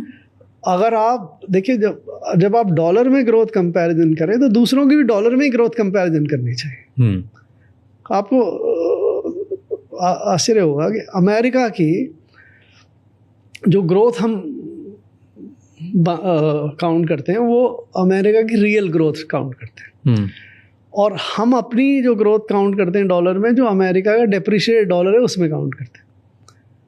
तो अमेरिका में जो इन्फ्लेशन है उसको लेके एक्चुअली अमेरिकन डॉलर में उनकी ग्रोथ तो इतनी हो रही है। मैंने एक लिखा है इस पे एक पीस कि अगर 2019 के बाद 3-4 साल का देखा जाए तो 3-4 साल में हम अगर 6-6.5% ग्रो किए डॉलर में, तो अमेरिका भी 6-6.5% से ग्रो हुआ है, जबकि दुनिया में यह है कि 2-2.5% ही ग्रो करता है अमेरिका, कुछ उसका 3-4% इन्फ्लेशन भी हुआ इस तरह। तो जो नॉमिनल डॉलर है अमेरिका का उसमें तो उसकी ग्रोथ भी 6-6.5%। 3 साल में 4 साल में अमेरिका ने एक हिंदुस्तान ऐड कर दिया जीडीपी का। चाइना में भी इसी तरह से चाइना की तो रियल ग्रोथ भी ज़्यादा रही रिलेटिवली, और उनका डॉलर के मुकाबले डेप्रिसिएशन कम हुआ, तो उनकी ग्रोथ भी हमसे कम नहीं है। एक ही चीज़ कंपैरिजन करिएगा तो उससे तो आपको चीज़ें रिलेटिवली क्लियर हो जाएंगी कि जो डॉलर ग्रोथ है, डॉलर ग्रोथ रिलेटिवली क्या है देशों की। तीन तरह के ग्रोथ मेजर्स होते हैं, रियल ग्रोथ, नॉमिनल ग्रोथ और डॉलर ग्रोथ। सबसे इम्पोर्टेंट कौन सी होती है तीनों में से? सभी इम्पोर्टेंट हैं, क्योंकि तीनों के अलग अलग बेंचमार्क को आप डॉलर ग्रोथ में आप दुनिया से कंपैरिजन करते हैं, रियल ग्रोथ में आप ये कंपैरिजन करते हैं आपकी लोकल करेंसी में आपकी ग्रोथ दुनिया के मुकाबले कैसे चल रही है, आपकी रियल करेंसी, ठीक है। और नॉमिनल में आपकी इन्फ्लेशन के साथ में वो रिलेटिवली कम इम्पोर्टेंट होती है, बट वो रिलेट होती है डॉलर की ग्रोथ के साथ। अदरवाइज हम मैंने आपसे कहा कि 40s में हम कहाँ शुरू हुए, एक एक करके सारे निकलते गए, हम पिछड़ क्यों गए? क्यों पिछड़? हम इसलिए क्योंकि हम रियल जिंदगी में नहीं जी रहे, हम अपनी रियल प्रॉब्लम्स को सॉल्व नहीं कर रहे। हमारे लिए जो काम करेगा उस चीज को नहीं कर रहे। It's good to be bullish, it's always good to be. Stock market के अलावा स्टॉक मार्केट में बुलिश करने के दूसरे कारण है। यूएस 5 साल की डॉलर ग्रोथ अगर इंडिया के बराबर है, which is a mature economy, China जो अब पॉपुलेशन में भी ग्रो कर नहीं रहा उसकी भी आपके बराबर है, तो आप कहाँ हैं फास्टेस्ट? तो फिर ये सारे डेटा, वो कौन सी ग्रोथ आती है, कौन से नंबर्स आते हैं जहाँ पर हमारे नंबर ज़्यादा दिखते हैं बाकी सबके कम दिखते हैं? वो है रियल जीडीपी ग्रोथ। एंड वो क्या होता है? जो रियल जीडीपी ग्रोथ आपकी करेंसी में आप कितना ग्रो कर रहे हैं ऑन ए कांस्टेंट प्राइस। एक आप बेंचमार्क ले लेते हैं किसी भी साल का, जैसे अभी हमारे देश में 2011-12 की प्राइस पे लेते हैं, तो 2011-12 की प्राइस पे अगर हम कितना ग्रो कर रहे हैं, वो अभी हम पिछले 5 सालों में तो 4.5%, बट अगर आप कोविड का पीरियड 2 हटा दें तो हम 7-7.5% पे ग्रो किए 2021 से 2024 के बीच में 7-7.5%। उस दौरान चाइना 5% पे ग्रो किया, अमेरिका 2.5-3% पे ग्रो किया। वहाँ हम सबसे ज़्यादा हैं इन्हीं चीज़ में। तो फिर वही बेंचमार्क लेके लोग बुलिश होंगे ना इंडिया पे। What is the difference between a dollar growth और रियल ग्रोथ? सिंपल चीज़ ये है कि एक चीज़ में एक ही पैमाने पे अगर आप मेजर करें तो वो आपका कंपैरेबल होगा, अलग अलग पैमानों पे कंपैरिजन करें तो वो कंपैरेबल नहीं होगा। Okay, right. डॉलर अगर एक सिंगल करेंसी हम दुनिया की मान के चलते हैं और डॉलर में ग्रोथ कंपैरिजन करें तो वो सही कंपैरिजन है। और अगर आप कोई किसी की रुपये की ग्रोथ कंपैरिजन कर रहे हैं, किसी की युआन की ग्रोथ कंपैरिजन कर रहे हैं, किसी की रियल डॉलर की ग्रोथ कंपैरिजन कर रहे हैं, तो वो फिर अलग अलग बेंचमार्क है। तो आपके ख्याल से जो अलग अलग है वो गलत तरीका है करने का? गलत सही कुछ नहीं है, वो भी सही है, बट उससे जो आप कंपैरेटिव जब भी नैरेटिव बनाते हैं कि भाई दुनिया में कौन ज़्यादा ग्रो कर रहा है, तो उसके लिए वो एक नैरेटिव होना चाहिए जिसमें हम एक ही तरह से सभी को एप्पल से कंपैरिजन करें, ना कि ऑरेंजेस। पोटेंशियल अपने यहाँ सबसे ज़्यादा है, पर पोटेंशियल होने के बाद भी हम और तेज़ी से ग्रो नहीं कर पा रहे। आई वुड से कि हमारी नेसेसिटी, हमारी ज़रूरत सबसे ज़्यादा है, क्योंकि हम गरीब हैं। हमारा देश अभी भी अगर पर कैपिटा के हिसाब से लेते हैं तो हम 140 में आते हैं दुनिया में, 180-190 देशों में, राइट। और अल्टीमेटली जो शुरू में हम बात कर रहे थे, इनकम अगर क्राइटेरिया है ज़िंदगी का कि गुडनेस का, ज़िंदगी की प्रॉस्पेरिटी का, तो इनकम अगर कम है तो हमारी देश के लोग कमज़ोर हैं, पुअर है, देश समृद्ध नहीं है। तो हमें अब आज आप $2,500 पे हैं, चाइना आप $10,000-12,000 पे है, अमेरिका तो $70,000-80,000 पे है। तो एक $70,000-80,000 की इनकम वाले से अगर हम को जितनी ग्रोथ की ज़रूरत है उसके मुकाबले जो $2,500 पे है उसको ज़्यादा ग्रोथ की ज़रूरत है, राइट। तभी तो वो बराबरी पे आएगा, राइट। इसलिए ग्रोथ को ज़रूरत के हिसाब से, जस्टिफिकेशन के हिसाब से हिंदुस्तान की सबसे ज़्यादा। पोटेंशियल का जहाँ तक सवाल है, पोटेंशियल में ह्यूमन रिसोर्स के हिसाब से देखें तो हमारा पोटेंशियल काफ़ी है, बट टेक्नोलॉजिकली देखें तो हमारा पोटेंशियल काफ़ी कम है।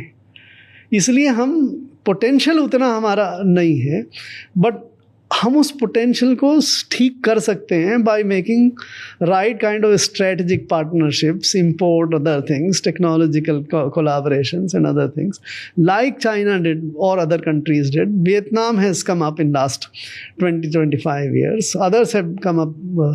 अब दुनिया में से दुनिया के 40-45% से ज़्यादा सेमीकंडक्टर्स ताइवान में बनते हैं।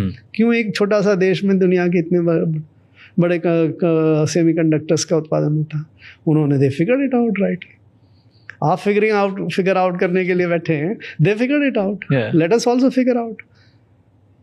Okay, let's talk on this कि अब पर कैपिटा इनकम कि हर इंसान जो एक एवरेज पैसे कमाता है, जो उसकी इनकम है, देश को आगे बढ़ना है तो हर इंसान को पैसे ज़्यादा कमाने होंगे। करेक्ट। ज़्यादा इनकम कैसे कमा सकता है इंसान?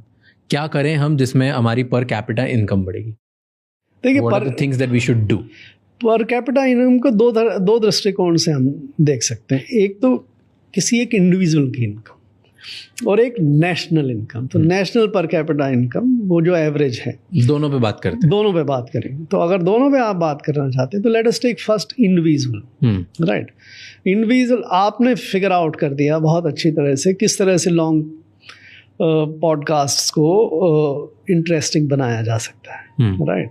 And you have created such a massive business. उसी तरह से इंडिविजुअल्स को अपनी ब्रिलियंस, अपनी मेहनत, अपनी टेक्नोलॉजी, अपनी दिमाग, अपना इनोवेशन को इस्तेमाल करके जो भी वो काम करते हैं उस काम को उनको आगे बढ़ाना होगा। अगर वो इंडिविजुअल जो लेबर है, लेबर को अगर उसको अपनी टेक्नोलॉजिकली टूल्स को बेटर करके अब उसको ज़्यादा अर्न कर सकता है तो उसको उस तरह से अर्न करना होगा। इंडस्ट्रियलिस्ट है तो उसको बेटर प्रोड्यूस पैदा करके, चाहे ई कॉमर्स हो, किसी भी नई तरीके से आप ज़्यादा उत्पादन करें और जो भी उत्पादन करें उसकी ज़्यादा वैल्यू हो, लोग उसको पसंद करें, लोग उसको खरीदें। So that is the way the individual can prosper. Got it. अब इसको ब्रेक करते हैं। करेक्ट। कैसे, कहाँ अपॉर्चुनिटीज देखते हो जहाँ पे इंडिविजुअल पैसे कमा सकता है? ये मुश्किल सवाल है इन द सेंस कि अपॉर्चुनिटीज़ हर फील्ड में है। अब आजकल आप ये सारा बदलाव हो रहा है कि सर्विसेज, चाहे एंटरटेनमेंट, स्पोर्ट्स, दुनिया में लोगों के पास बहुत समय है, रिलेटिवली पैसा है, तो बहुत सारी चीज़ों को लोग देखना चाहते हैं, समझना चाहते हैं, एंटरटेन करना चाहते हैं अपना। तो हम एंटरटेन करने के लिए उस तरह की सर्विसेज को, उस तरह, for example let us take sports for example, right. अब हमने आईपीएल क्रिएट किया तो आईपीएल से काफ़ी देश में क्रिकेट में ग्रोथ हुई, लोगों की आमदनी भी बढ़ने लगी। इसी तरह से क्या हम दूसरे स्पोर्ट्स में भी और वो चीज़ ला सकते हैं। गेमिंग फॉर एग्जांपल बड़ी ज़बरदस्त अपॉर्चुनिटी दुनिया में पैदा हो रही है। क्या हम गेमिंग को ठीक से, अब हमारी पॉलिसी फ्रेमवर्क गेमिंग के लिए ठीक नहीं है, तो रिलेटिवली हम गेमिंग का हमारा उतना विकास नहीं होगा। आप ये GCCs में हमारी इतनी ज़्यादा ये ग्लोबल कैपेबिलिटी सेंटर्स, दुनिया भर के जो बड़ी कंपनियां हैं, फॉर्च्यून 500 ये कंपनी है, ये उनका अपना कैपेबिलिटी सेंटर देश में पैदा कर रही हैं, बना रही हैं, क्योंकि यहाँ पे हमारे लोग उसमें खूब काम। तो there are in every which way आप जो रेस्टोरेंट्स हैं, वो रेस्टोरेंट्स बेटर प्रोडक्शन पैदा कर रहे हैं, उनकी डिलीवरी सर्विसेज पैदा, तो हर चीज़ का, कोई भी खेतों में काम है, खेतों को हम प्रोडक्शन इम्प्रूव कर सकते हैं, उनको बेटर प्रोसेस करते हैं, तो हज़ारों जगह opportunity. Agreed. We also make policy. बहुत सारे सवाल है मेरे। क्यों ऐसे उस किताब में ऐसे क्या खास है, आपने बोला कि पढ़नी चाहिए? बिकॉज IAS ऑफिसर के जो 2 रोल होते हैं मुख्य थे, एक तो ये कि आप देश की पॉलिसीज़, प्रोग्राम्स, इनको इम्प्लीमेंट करो, वो जो आप कैरियर आपके फील्ड में करते हो, और दूसरा एक जो रोल होता है पॉलिसी मेकिंग में देश की मदद करो, राइट। सो पॉलिसी मेकिंग के जो सारे चैलेंजेस हैं, जो क्रॉस करेंट्स हैं, जो टकराव है, जो इंटरेस्ट है पॉलिटिकल, बिकॉज अल्टीमेटली वो पॉलिसीज़ पूरे देश को प्रभावित करती हैं, राइट। तो उसका जो पूरा टेंशन है, उसका जो आनंद है, वो सारा इस किताब में आ गया। तो end to end you have written everything. And probably मैं पहला आदमी हूँ जो फर्स्ट पर्सन में लिखता है, इन द सेंस कि अगर प्राइम मिनिस्टर मोदी कुछ बात कह रहे हैं, कोई निर्णय ले रहे हैं, तो प्राइम मिनिस्टर मोदी ने ये कहा और ये क्या। निर्मला सीतारमण अगर कुछ कह रही है तो वो, राइट। उर्जित पटेल के साथ अगर झगड़ा चल रहा है RBI को लेके, तो वो उसका स्टैंड क्या है, क्यों है, क्या है, उनके इंटरेस्ट क्या है, वो सारा। So it's literally a real account as it happens. लोग उस किस्म से लिखते नहीं, राइट। क्यों नहीं लिखते हैं लोग ऐसे यूजुअली? ये एक तो परंपरा सी बनी आई है कि नहीं, लोगों को the third person, they have no right to defend whatever. So आप बता रहे थे पॉलिसी के बारे में और आप लिख रहे थे, टेल मी कितनी ऑनेस्टली लिखते हैं सारी चीज़ें? मैं 100% ऑनेस्ट। डर नहीं लगता फिर? नहीं, डर किस बात का? बट अब हैव यू मेट पीपल जो थोड़े फेयरफुल होते हैं?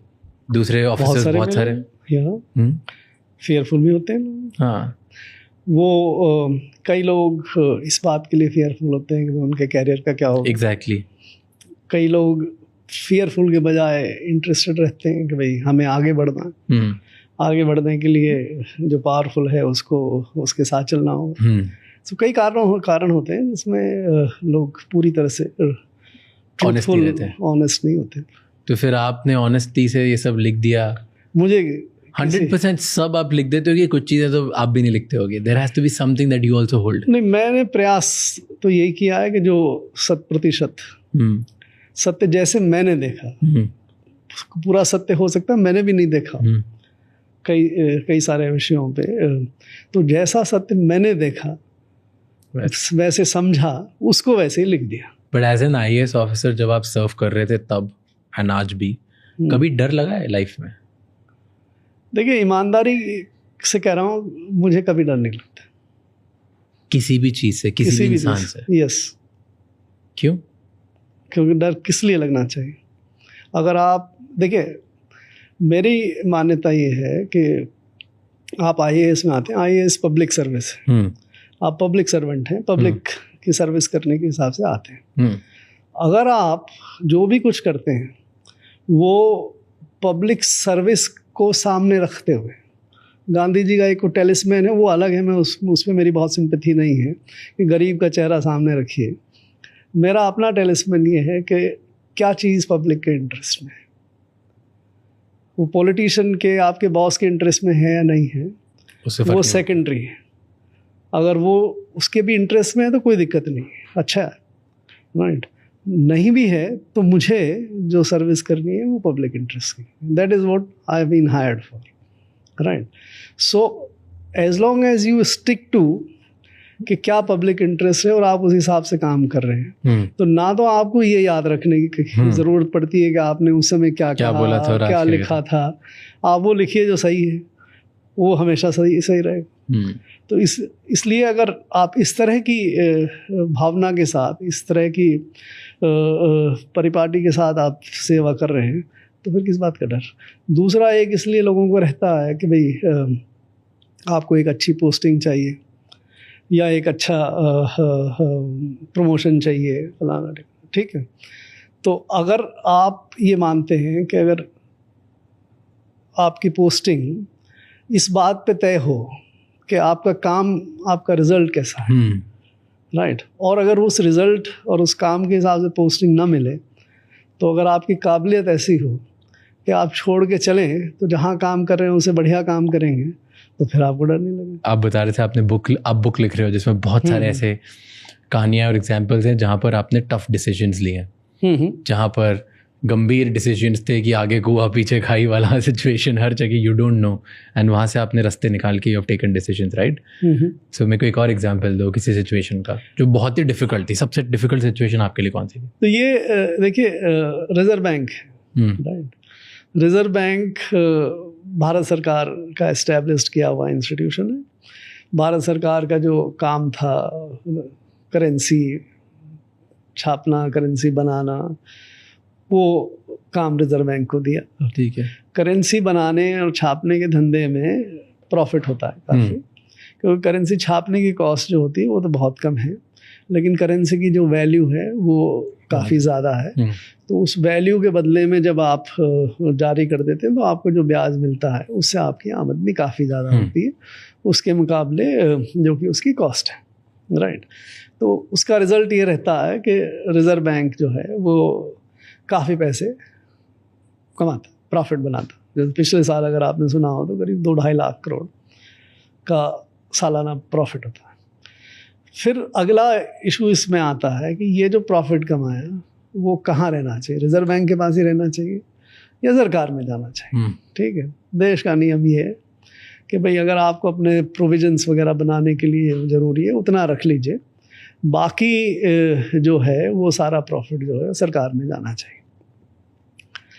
तो एक स्थिति ये बनी वहाँ पे कि आप रिज़र्व बैंक जो है वो ये करने लगा कि प्रॉफिट का काफ़ी हिस्सा वो रिज़र्व बैंक रख ले और सरकार को कम दे। विवाद बढ़ा, ठीक है, काफ़ी पब्लिकली भी बहुत इसमें चर्चा हुई, बहुत सारी एजेंसीज ने। एनीवे, सो उसके बाद फिर हमने जब ये मामला उठाया कि नहीं भाई ये आप नहीं रख सकते, ये पैसा तो भारत सरकार का है, भारत सरकार के पास आना चाहिए। तो कमेटियाँ बनी, कमेटियाँ बनने के बाद विमल जालान ये सब कमेटी बनने के बाद वो एक स्टेज पे ऐसी आ गई थी उस समय कि आप रिज़र्व बैंक की तरफ से जो कमेटी के मेंबर्स थे वो भी रिज़र्व बैंक की स्थिति को सपोर्ट कर रहे थे ज़्यादा। मेजॉरिटी कमेटी में रिज़र्व बैंक का जो व्यू था कि भाई इसमें इस तरह से हम पैसा ज़्यादा रखना चाहते हैं, तो उसकी वो सपोर्ट करना चाहते थे और मैं उसका मेंबर था।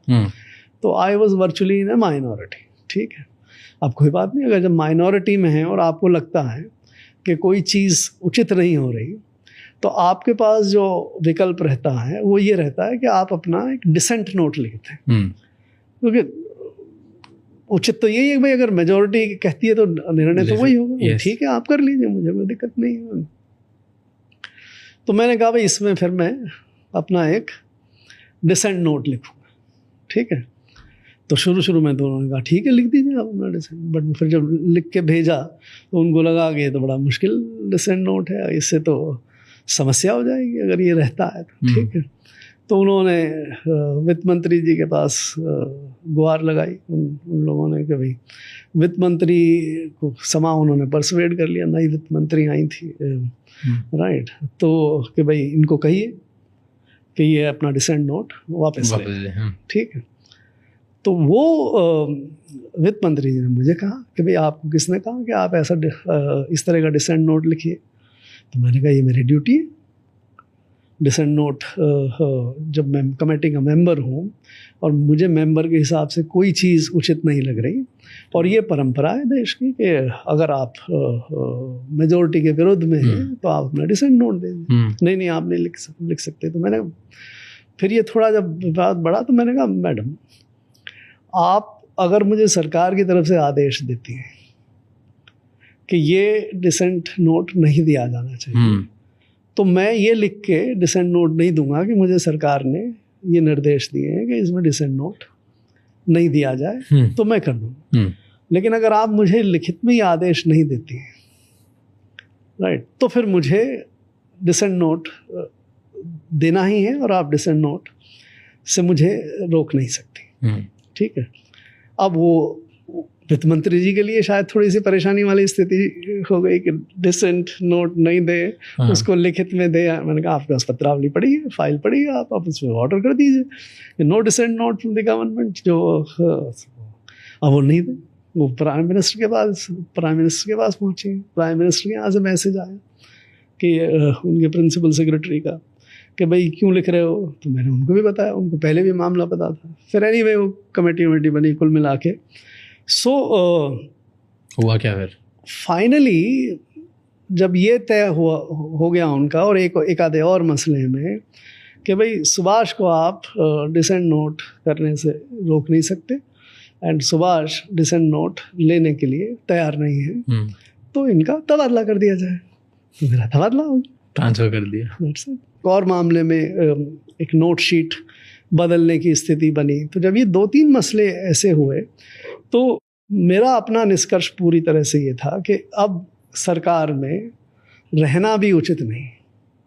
तो फिर मेरा मानस बन गया था कि सरकार से रिटायरमेंट लेके ही, वॉलंटरी रिटायरमेंट लेके निकलना है। तो जब उन्होंने मुझे तबादले के लिए कहा तो मुझे कोई दिक्कत नहीं हुई, क्योंकि मुझे अपना निर्णय बन गया था कि अब सरकार को छोड़ना। सो मैं इस बात का पक्षधर नहीं हूँ कि आप मूल मुद्दों पे, एसेंशियल प्रिंसिपल्स पे, फंडामेंटल बातों पे कंप्रोमाइज़ करें इस होप के साथ या इस बिलीफ के साथ कि शायद आप रहें तो आप ज़्यादा काम कर सकते।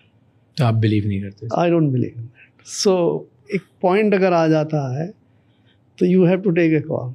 सी आई एग्री कि प्रिंसिपल्स के साथ सैक्रिफाइस नहीं करना चाहिए। खुद की जो वैल्यू सिस्टम है, खुद के जो प्रिंसिपल्स हैं, खुद को जो सही लगता है, गलत लगता है, उसके लिए जो प्राइस है वो पे करनी चाहिए, राइट। बट जब आप कंट्री लेवल पे हो, when you are at the top, and आप जो डिसीजन लोगे, आपकी कमिटी जो डिसीजन लोगी, वो 140 करोड़ लोगों को इम्पैक्ट करेगा इन सम और the other way, and it's a very crucial position. तो यहाँ पर मे बी ये भी ज़रूरी है कि हम दूसरों के साथ कैसे काम कर पाएँ, नॉट जस्ट थिंकिंग कि मैं जैसे करता हूँ वैसे करूँ। Do you think so? नहीं, ये बिल्कुल सही कह रहे हैं आप। ये जो मैं वाला सवाल है वो तो बिल्कुल अनुचित है। ये बात मैं का नहीं है। ये बात उस चीज़ की है कि देयर इज़ ए पॉइंट जहाँ पे आपको लगता है कि आप जो पब्लिक इंटरेस्ट, इसीलिए मैं इतनी देर से जो कह रहा हूँ कि आप पब्लिक इंटरेस्ट को सर्व कर रहे हैं या नहीं कर रहे हैं। बात ये नहीं कि मैं कह रहा हूँ या नहीं, बट मे बी जो उनका जो सोचने का तरीका हो, हाँ, वो भी पब्लिक इंटरेस्ट को ही सर्व कर रहा हो, बट आपसे अलग हो। कोई बात नहीं, बिल्कुल संभव है। तो बट एक समय आपको ये जजमेंट कॉल लेने की स्थिति आ जाती है।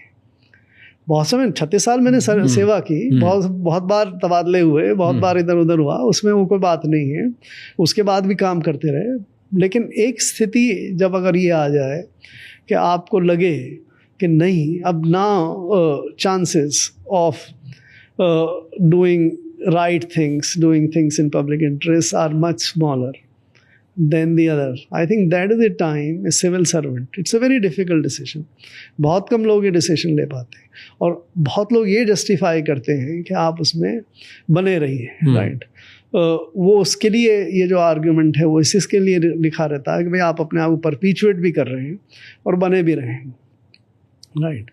तो वो ऐसा ना हो कि आप केवल अपने आप को परपीचुएट करने के लिए, अपने इंटरेस्ट को बनाए रखने के लिए, नौकरी बनाए रखने के लिए चलाए जा रहे हैं और उसको आप एक्सक्यूज़ के लिए इस्तेमाल करें। ऐसा क्या नोटिस किया, apart from just you and your situation, ऐसा क्या नोटिस किया? एक या दो चीज़ मुझे बताओ जहाँ पे आपका जजमेंट पक्का हो गया था कि यार अब मुझे लगता है कि पब्लिक इंटरेस्ट में जो चीज़ें होती है उसके चांसेस कम है। मैंने आपको बताया ना, जैसे एक तो ये बड़ा मसला था, ये तो पर्सनल, इसमें हो सकता है पर्सनल डायनामिक्स इन्वॉल्व हो, इसमें हो सकता है कि किसी एक इंसान का मैनिपुलेशन इन्वॉल्व हो सकता है कि उनके आसपास जो लोग हैं प्रॉब्लम उन्होंने सही गाइड नहीं किया हो, या ये भी हो सकता है कि उनका जस्ट सोचने का तरीका पूरा डिफरेंट हो। We can give certain benefit of doubts. I don't think कि एक सिचुएशन की वजह से आप ये बोलोगे कि यार जजमेंट मेरा हो गया, अब मैं हटा देता हूँ। आप सही कह रहे हैं। तो जैसे इसमें और अगर और लार्जर पॉइंट से उसे देखें तो देखिए 2019 की बात कर रहे हैं, ये जून जुलाई 2019 की बात है।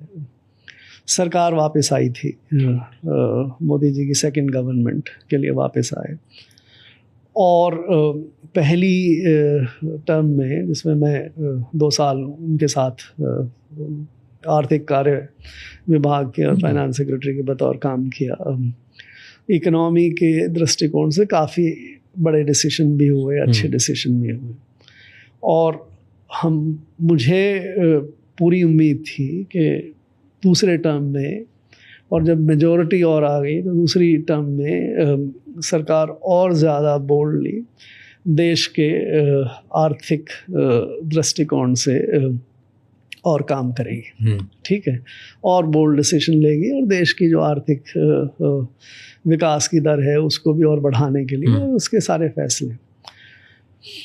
बट संयोगवश जो हुआ 2019 में मई के एंड में जब सरकार वापस आ गई, अगले 1.5-2 महीने में मुझे ऐसे लगा कि बड़े डिसीजंस नहीं हो रहे, छोटे डिसीजंस हो रहे हैं, और आर्थिक मुद्दों के मुकाबले दूसरे और मुद्दों की तरफ ज़्यादा सरकार का ध्यान जा रहा। एग्जाम्पल दो। आर्थिक मुद्दों में जैसे आप देखिए कि प्राइवेटाइजेशन प्रोग्राम बहुत तेज़ी से बढ़ना चाहिए, ठीक है, हमें इकोनॉमी को और लिबरलाइज करना चाहिए फॉरेन इन्वेस्टमेंट के लिए, टैरिफ्स वगैरह को कंट्रोल करने के लिए, राइट।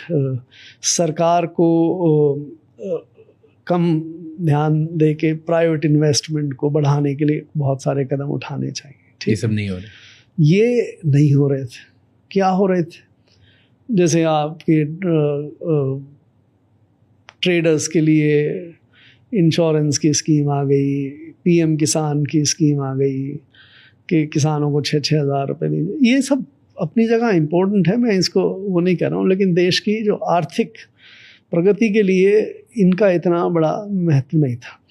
तो मुझे ऐसा इंक्रीजिंगली एहसास होने लगा उस समय कि जो सरकार का टेंशन आर्थिक मुद्दों से थोड़ा हट रहा है, और मेरा इंटरेस्ट, मेरा क्षेत्र जो है वो आर्थिक मुद्दों का, आर्थिक वित्तीय मुद्दों का ज़्यादा था।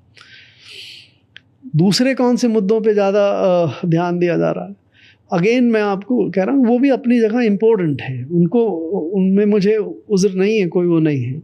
अब जैसे उसी समय जम्मू कश्मीर का मसला हुआ, अच्छा मसला, अच्छे डिसीजन हुए, ठीक है, लेकिन सरकार के ध्यान उस तरफ ज़्यादा जा रहे थे और आर्थिक मुद्दों से कम हो रहे थे। तो ये हुए, प्लस जो मैंने आपको बताया स्पेसिफिक केसेस हुए, ये हुए, तो इन सब से मुझे लगा कि मुझे अपना शायद मेरा समय पूरा हो गया, इसलिए मुझे चल देना चाहिए। हर कोई ज्वाइन जब करता है ना, सारे ऑफिस जब ज्वाइन करते हैं, या जो कैंडिडेट्स होते हैं, उनके दिमाग में एक आइडियलिस्टिक एक्सपेक्टेशन होती है कि हम जाएंगे तो सर्विस ऐसी होगी, आपके दिमाग में भी होगी, राइट। और जब आप आए तो हार्श रियलिटी डिफरेंट होगी, जो आपने एक्सपेक्ट किया था versus harsh reality would be different, multiple facets में, मल्टीपल फेसेस में। टेल मी डिफरेंसेस कि क्या एक्सपेक्ट करके आए थे सर्विस में और क्या रियलिटी निकली। ईमानदारी से मेरी ख्याल से बहुत सारे जो ऑफिसर सिलेक्ट होते हैं उनको ये ज्ञान ही नहीं होता कि आईएएस में क्या करना है आपका। उनको ऊपर ऊपर कुछ चीज़ें दिखती हैं कि भाई कलेक्टर बन जाएगा या एसडीएम बन जाएगा, उसके बाद कलेक्टर बन जाएगा और बड़ा अफसर बन जाएगा, इतना ही पता होता है, इतना ही समझ रहती है। वो उसको एक्चुअली क्या करता है, कलेक्टर क्या करता है या आईएएस ऑफिसर्स क्या करते हैं, उतनी जानकारी उनको होती नहीं है। ये ब्रॉड मोटी मोटी बात ही बस इतनी ध्यान में रहती है। तो अगर यही चीज़ के साथ आप जाएं तो जब आप पहुंचते हैं वहाँ पे सर्विस में अपना काम शुरू करते हैं, जब आपको जिम्मेवारी मिलनी शुरू होती है, आप पहले एसडीएम लगे या फिर एडीएम लगे, फिर या कलेक्टर लगे, या फिर बाद में सेक्रेटेरिएट में काम करने लगे, विभागाध्यक्ष हुए, तो आप एक्चुअली वहाँ जाके पहले कुछ दिनों में तो सीखते हैं कि आपको काम क्या करना है, तब आप डिस्कवर करते हैं। लेकिन अगर आपके पास बेसिक इंग्रेडिएंट हो कि आप समझ लें बहुत जल्दी क्या काम है, उसमें क्या पब्लिक इंटरेस्ट का सवाल है, क्या क्या अपेक्षा है, और उस हिसाब से फिर आप अपने को पूरा अपना कर्तव्य समझ के काम करने लगे, और तब चैलेंजेस बहुत आते हैं, ऐसा नहीं चैलेंजेस नहीं आते। तब आप उस समय, मेरे ख्याल से मुझे तो ऐसी स्थिति कभी नज़र नहीं आई कि मैं क्या एक्सपेक्टेशन लेके चला था। मुझे तो वो जो काम मिला, उस काम में मुझे क्या करना है, उस काम को कैसे बेहतर तरीके से एग्जीक्यूट करना है, कैसे अपने पब्लिक इंटरेस्ट को उसमें सर्व करना है, कैसे एक्सेल करना है, वो चीज़, तो उसमें फिर डिसअपॉइंटमेंट नहीं होता। ओके। उसमें आप अगर ऐसे चैलेंजेस मिलते हैं, आपको लगता है, फॉर एग्जांपल जैसे मैं आपको बताऊं, शुरू में एसडीएम की पोस्टिंग मिली, राइट। अब उस समय में काफ़ी ये काम होता था, भाई ज़मीन एक्स्ट्रा है सरकार के पास, सीलिंग में आई ज़मीन ही आई, जो सरकार के पास और ज़मीन है वो गरीबों को आवंटित करते हैं, राइट। अब अच्छा काम है, उससे जो फालतू जो सरकार की ज़मीन पड़ी है उसको अगर आप गरीब किसानों को दे दो, वो भी खेती कर लेंगे, उनका भी फ़ायदा हो जाएगा, और साथ में देश का उत्पादन भी बढ़ेगा। इससे यही पब्लिक इंटरेस्ट है, बहुत बढ़िया काम है, राइट। सभी इसमें नुकसान क्या है। अब हकीकत में जब आप पहुँचते हैं तो आप क्या देखते हैं कि कुछ जगह पे जो है वो बड़े किसान ने कब्जा कर रखा है, राइट, और नियम के हिसाब से आप बड़े किसान को नहीं दे सकते, राइट। अब आप छोटे किसान को अगर वो दे दें तो आप उसको बड़े किसान का दुश्मन बना दें, उसको बजाय ज़मीन मिलने के वो कोर्ट कचहरी के चक्करों में लग जाएगा, राइट। अब ऐसी स्थिति में आप क्या करें, तो क्या करते हो, राइट। तो मैंने जो किया वो अनकन्वेंशनल था। क्या किया? मैंने ये देखा कि भाई इसमें देखिए, खेती होने का पर्पज़, देश के उत्पादन का पर्पज़, तो वो भी सर्व हो जाएगा अगर बड़े किसान को भी मिल जाए, राइट। अगर ये छोटे किसान को ज़मीन दें तो वो कोर्ट कचहरी में चक्कर खाएगा, उसके नुकसान होगा, उसको फ़ायदा नहीं होगा। लेकिन जो ज़मीन इसको बड़े किसान को मिल रही है, उसको अगर मुफ्त में, क्यों, ज़मीन अलॉट करने का नियम है केवल मुफ्त में देना, राइट। तो मेरा अपना सोल्यूशन पूरी तरह से कानून सम्मत नहीं है। मेरा अपना सोल्यूशन ये था कि भाई अगर हम इस बड़े किसान, जो स्ट्रिप है केवल, बाकी नहीं, अगर जहाँ हम खाली करवा सकते हैं वहाँ खाली करवा दें, लेकिन जहाँ खाली नहीं करवा सकते, या स्ट्रिप ऑफ लैंड है जो उसके पास ज़मीन में लगी हुई है, अगर हम उससे पूरा पैसा ले लें और उसको दे दें, राइट, और वो जो छोटे किसान को दूसरी जगह ज़मीन दें जो खाली है, तो शायद सबसे बेहतर हो। अब ये नियम नहीं है कि आप उसे पैसे ले सकते हैं, तो क्या करें, तो क्या किया? तो मेरा अपना तरीका मैंने ये निकाला कि भाई आप ये पैसे जो हैं वो पंचायत में दान कर दीजिए, राइट। तो पंचायत फिर जनता के काम करा लेगी। तो ये तरीके से हमने अलॉटमेंट भी की और विवाद भी कम किए। बट फिर छोटे किसान को क्या मिला? कुछ भी नहीं। कुछ छोटे किसान को वो ज़मीन दो जो ज़मीन पे कब्जा नहीं है, जो खाली नहीं, और अगर बाय द वे ना भी हो तो उस किसान को वो ज़मीन देने से कोई फ़ायदा नहीं है जिसमें उसकी जो थोड़ी बहुत उसकी जो आमदनी वो भी ख़त्म हो जाए। बहुत लोग जब ये सुनेंगे तब वो बोलेंगे कि आपने छोटे किसान के साथ गलत किया, क्योंकि उसको जो अच्छी ज़मीन मिल सकती थी वो आपने दी नहीं। आपका as a government, as somebody जिसके पास कानून व्यवस्था सब चीज़ें हैं, वो इंसान चाहता तो किसी तरह से रोक सकता था एक बड़े किसान को, और छोटे किसान की जो हक की ज़मीन थी उसे दिला सकता था, पर आपने वैसा नहीं किया। मैं आपको ये बता रहा हूँ, जो हकीकत में उसको और आइडियलिज्म में, अगर आइडियलिज्म आप हकीकत में ट्रांसलेट नहीं कर सकते तो उस आइडियलिज्म को ट्रांसलेट नहीं करना चाहिए, मेरा विश्वास। अगर आइडियलिज्म को हकीकत में बदल सकते हैं तो उसको ज़रूर कर लीजिए। वो बहुत बार मैंने किए हैं अपनी ज़िंदगी में, नियमों के बाहर भी जाके किए, ठीक है। लेकिन अगर नहीं कर सकते तो उसको और परेशान मत करिए। मैं आपको बताता हूँ, हमारे कोर्ट्स में बहुत सारे केसेस थे।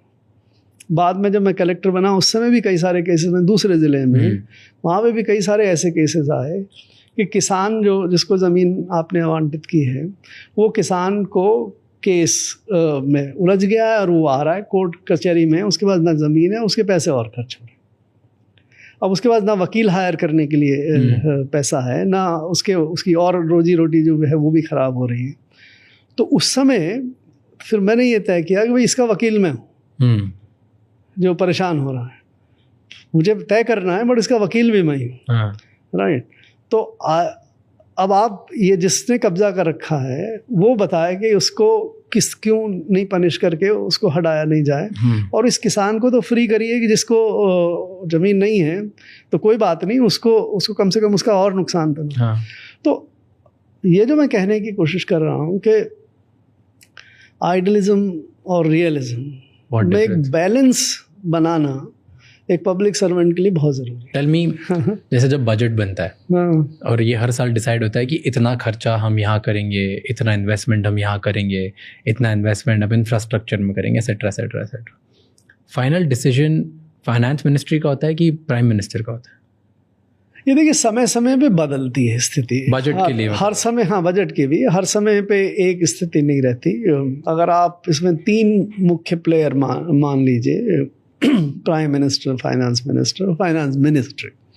फाइनेंस मिनिस्ट्री में भी फ़र्क है क्योंकि बजट का लगभग ये हकीकत है लगभग 90-92% तो चला आता है, उसमें आप कुछ बदलाव नहीं करते। Okay. जो बदलाव करते हैं वो 5 से 7% में ही ज़्यादातर बदलाव होता है। और उस पर अभी जो स्थिति है पिछले कुछ समय से 8-10 साल से, उसमें प्राइम मिनिस्टर ऑफिस का काफ़ी ज़्यादा रोल है, राइट। तो बड़े जो भी डिसीशंस होते हैं उसमें अगर वो फाइनेंस मिनिस्ट्री से भी प्रस्ताव शुरू हुए तो भी प्राइम मिनिस्टर ऑफिस की अप्रूवल ज़रूरी है, और अगर प्राइम मिनिस्टर ऑफिस से शुरू हुए तो फिर वो वैसे भी अप्रूवल हो जाएगा उसका। तो आज के दिन में काफ़ी ज़्यादा, और मैं तो 2-3 बजट में मुझे बनाने का मौका मिला था, मुझे कोई कहने में हिचक नहीं, हमारा अपना कंट्रीब्यूशन भी बहुत था, वित्त मंत्रालय का भी अपना था, लेकिन बहुत सारे मसलों में अंतिम निर्णय प्रधानमंत्री ऑफिस की सहमति से या उनके हिसाब से। ओके, लॉन्ग प्रोसेसेस हैं। अब ये prime minister hands on prime minister हैं, वो काफ़ी इंटरेस्ट लेते हैं हर चीज़ में। तो 5-5, 6-6 मीटिंग प्राइम मिनिस्टर के लेवल पे बजट से पहले होती थी, अभी भी होती होंगी। मैं और हम लोग बजट की एक बजट स्पीच की एक लाइन पढ़ते थे उनकी 5-6 बार, 4-5 बार। Do you think it's good और bad? In my judgement it's good, क्योंकि देश का चीफ एग्जीक्यूटिव तो प्राइम मिनिस्टर है, यस, सीईओ। सो जो पॉलिसी सेटिंग करता है, बट उसके अपने चैलेंजेस भी हैं। अगर एक मानस बन गया कि इस तरफ जाना है और वो मानस सही नहीं है तो उसको चेंज कराना बहुत मुश्किल हो जाता है, right. So ideally I would believe कि प्राइम मिनिस्टर का अंतिम निर्णय होना चाहिए, but prime minister should be open to listen to everyone else and then take a decision, right? Do you think our current prime minister is open to listen to us? अब मैं आपको उस किताब में बहुत सारे मैंने इंस्टेंसेस दिए जिसमें एटलीस्ट मेरे उस समय 2 साल में तो आई फाउंड हिम रिसेप्टिव, बहुत सारी चीज़ों को सुनते थे। अब उसके बाद पिछले 5 साल में क्या स्थिति बनी है वो मैं नहीं कह सकता, लेकिन ही वॉज वेरी रिसेप्टिव। और कौन सी ऐसी चीज़ है जहाँ पे गवर्नमेंट आज बहुत खर्चा करती है एंड वहाँ नहीं करना चाहिए उन्हें? देखो, सरकार के जो खर्चे हैं वो बेसिकली 4 तरह के खर्चे होते हैं, राइट। एक तो खर्चे वो होते हैं जिस पे सरकार का कोई नियंत्रण नहीं है, वो तो करने हैं, तो आपने पहले लोन ले लिए तो इंटरेस्ट पेमेंट करना है, आपने सरकारी कर्मचारी रखे तो आपको पेंशन का पेमेंट करना है। तो ऐसे कुछ खर्चे हैं जिस पे आपका कोई नियंत्रण नहीं है, उनको आप शॉर्ट टर्म में कंट्रोल नहीं कर सकते। लॉन्ग टर्म में केवल कंट्रोल कर सकते हैं by reducing the debt burden. तो आप फिस्कल डेफिसिट इतना नहीं बढ़ा के चलें, तो that is one type of expenditure. दूसरा तरह का खर्चा होता है जो अपन डिस्कस कर रहे थे, public goods and services, law and order, security, macro economic stability, health, education, right. इस तरह के खर्चे बढ़ने चाहिए, कम नहीं होने चाहिए। तीसरे तरह के खर्चे जो मैंने आपको बताया, ग्रोथ, कैपिटल एक्सपेंडिचर वगैरह, बहुत सारे, इसमें बहुत सारी जगह ऐसी है जिसमें आप काट सकते हैं। और चौथे जो खर्चे हैं वो जिसको आप कहते हैं सोशल वेलफेयर या रिडिस्ट्रीब्यूशन एक्सपेंडिचर, जैसे पीएम किसान हुआ या फूड सब्सिडी हुई, इस पे अब हमारे 48 लाख करोड़ के बजट में तकरीबन 11-12 लाख करोड़ इस तरह के चीज़ों पे खर्च होता है। इसमें भी काफ़ी स्कोप है उसको कम करने का। तो ये दो जगह यू फील, जो कैपिटल एक्सपेंडिचर, हाँ, जो वेस्टफुल अननेसेसरी कैपिटल एक्सपेंडिचर है उसको कम करना चाहिए। कौन सी ऐसी जगह है जहाँ पे हम खर्चे बिल्कुल नहीं करते एंड हमें वहाँ करने चाहिए जिससे ग्रोथ होगी कंट्री की? मेरी अनुमान से पब्लिक गुड्स एंड सर्विसेज जो हैं, स्पेशली हम एनवायरनमेंट पे बहुत कम खर्चा करते हैं, पोल्यूशन पे बहुत कम खर्चा करते हैं, जिससे क्वालिटी ऑफ लाइफ भी बहुत ख़राब हो रही है, बहुत अफेक्टेड हो रही है। उस एरिया में हमें खर्चे बहुत बढ़ाने चाहिए, राइट। दूसरा, हमें ये पब्लिक इंफ्रास्ट्रक्चर है जिसकी हमने बात की, उस चीज़ पे मोर इमेजिनेटिवली करते हुए हमें खर्चा बढ़ाना चाहिए। इंफ्रास्ट्रक्चर वगैरह, हमारा सिक्योरिटी पे हमें थोड़ा खर्चा बेहतर करना चाहिए, कम नियंत्रण करना चाहिए। सो देयर आर एरियाज, हम और डिटेल में, बिकॉज वी विल नीड, ये मैं एक और किताब लिखता हूँ बाय द वे, वो शायद आपकी नज़र में है। मैं हर साल बजट पे कमेंट्री लिखता हूँ, हाँ। 2 साल से लिख रहा हूँ। उसमें मैं हर एक आइटम, जैसे अभी हमने सोशल वेलफेयर की बात की, उसके तकरीबन 100 हेड्स हैं जिसमें वो खर्च करते हैं। मैं उन सब की एनालिसिस करके बताता हूँ कि इस पे क्या हो रहा है, क्यों नहीं होना चाहिए, कम होना चाहिए। एम्प्लॉयमेंट के, स्कॉलरशिप्स के 50 तरह के खर्चे हम करते हैं। अब ये इस बार सरकार ने अनाउंस किया था, अगर आपने देखा हो पिछले बजट में, एम्प्लॉयमेंट में 5 बड़े प्रोग्राम अनाउंस किए थे कि भाई employment linked incentive schemes, internship schemes, और ये ITI इसको स्ट्रेंथन करने का। उस पर मैंने लिखा, उसमें बताया ये एम्प्लॉयमेंट प्रोग्राम बड़े बैडली कंसीव्ड है, बड़े बिना सोचे समझे बनाए। सो बहुत गहराई में जाने की ज़रूरत है, एक एक चीज़ है, बहुत स्कोप है। Government usually, do you think कि बड़े प्लेयर्स के लिए ज़्यादा बेनिफिशियल होती है देन स्मॉल प्लेयर्स? देखिए, स्मॉल बिजनेसेस को ज़्यादा बेनिफिट नहीं मिलता। गवर्नमेंट सारी पॉलिसीज़, इंसेंटिव्स, सब्सिडीज़, सारे फेवर्स बड़ी कंपनीज के लिए करती है। सो बड़े बिजनेस को पैसा ज़्यादा मिलता है और छोटे बिजनेस को बात ज़्यादा मिलती है। तो बातें तो ज़्यादा होती है छोटे बिजनेस की, MSMEs की खूब बातें होती है, राइट, और पैसा एक्चुअली बड़े बिजनेस को मिल जाता है। हाँ, एक्सप्लेन करो थोड़ा डीप में दोनों को। सो अब अभी हमने कैपेक्स की बात की, अगर आप इसको थोड़े और गहराई में देखिए, कैपेक्स कहाँ जाता है?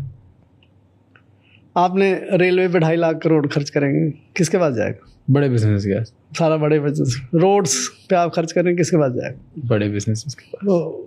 BSNL, मेट्रोस, डिफेंस, किसके पास जा रहा है? सो इफ़ेक्टिवली जो कैपेक्स है वो इफ़ेक्टिवली बड़े बिजनेस के पास जाता है। अभी 2-3 दिन पहले CII ने अपना एक बड़ा रिप्रेजेंटेशन, हर बार देते हैं, दिया है। उसमें वो कह रहे हैं कैपेक्स बढ़ाओ, कैपेक्स वो सीधा उनको ही मिलता है। या वो कहेंगे कि भाई आप ये टैक्स कम कर दो और कम टैक्स कर दो कंपनियों पे, इन पे, राइट।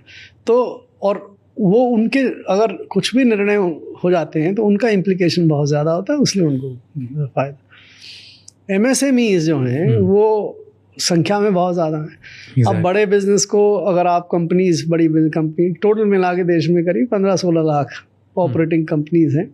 बड़ी कंपनीज जो लिस्टेड हैं वो तो 3-4 हज़ार ही हैं। और आपके BSE, NSE, सेंसेक्स और ये BSE वाली जो इंडेक्स है उसमें तो 50-60 कंपनियां जो हैं देश की, 70-80%, 60-70% का सारा टर्नओवर उनका। तो very few companies with PLIs किसके पास जा रही है? 20% companies technically generates 80% revenue. PLI किसके पास जा रही है?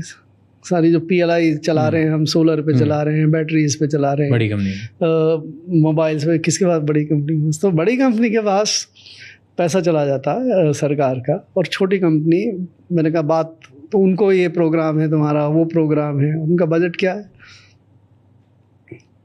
तो उन्हें कुछ मिलता ही नहीं, तो बड़ी कैसे होंगी छोटी कंपनीज, बड़ी कैसे होंगी? वो दूसरा मुद्दा है। बट छोटी company technically normally are not very advanced. They don't have any technology. They are nearer to customer. So they provide better service. Ideally जो छोटी कंपनी है वो भी कॉम्पिटिटिव होने चाहिए, कि उसी स्पेस में अब आप रेलवे से आपके घर नहीं जा सकते, रेलवे स्टेशन से अपने घर आप ऑटो में ही जाएंगे। सो बड़ा बिजनेस जो है वो बड़ा काम कर पाता है, छोटे बिजनेस का ऑटो भी प्रॉफिटेबल बिजनेस है, राइट? तो स्मॉल जो SMEs हैं वो अगर अपने स्पेस में काम करती हैं, ऑफ कोर्स वो छोटी, उनकी संख्या बहुत ज़्यादा है देश में, करीब 8-9 करोड़ ये दुकानों से लेके सब छोटे मोटे बड़े बिजनेसेस, छोटे बिजनेसेस हैं। तो वो जितनी सेवा करते हैं उनमें से काफ़ी प्रॉफिटेबल भी हैं, वो लॉसेस में नहीं है, राइट? तो उनको मदद सरकार कर सकती है। देखिए उनकी जो समस्याएं उसको दूर करके, फॉर एग्जांपल एक चीज़ आप आश्चर्य करेंगे कि छोटे बिजनेस की आइडेंटिटी नहीं है। छोटे बिजनेस की क्या आइडेंटिटी है? कुछ भी नहीं। और हमने देश में आज तक ऐसी व्यवस्था नहीं बनाई कि छोटे बिजनेस की सबकी एक आइडेंटिटी क्रिएट कर दे। आइडेंटिटी क्रिएट नहीं कर सकते तो उनको फिर लोन्स भी नहीं मिलते, और छोटे लोन से तो बैंक्स भी नहीं देते उनको, तो उनको फाइनेंस की अवेलेबिलिटी बहुत बहुत कमज़ोर है, उनके पास इक्विटी नहीं होती।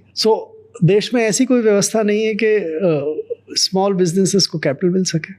ना आइडेंटिटी है, ना कैपिटल है, ना ढंग के लोन्स हैं, ना वर्किंग कैपिटल है। तो वो जो एरिया है, अब कोरोना के टाइम में ये बहुत सारी बिजनेस बंद हो गए, क्योंकि उनके पास तो कुछ, वो तो रोज़ कमाते हैं, ज़्यादातर रोज़ खाते हैं। अगर आप उनको कह दीजिए कि भाई आप काम नहीं करेंगे, आप घर से नहीं निकलेंगे, तो ना तो वेंडर की काम करेगा, ना दुकान पे बेच पाएगा, ना कुछ अपना छोटा मोटा पकौड़े बनाएंगे, व्हाटएवर, कुछ वो सब नहीं कर पाएगा, तो उसका तो धंधा बंद, और उसका वो काम बंद, तो उसके पास कुछ भी खाने भी नहीं मिलेंगे।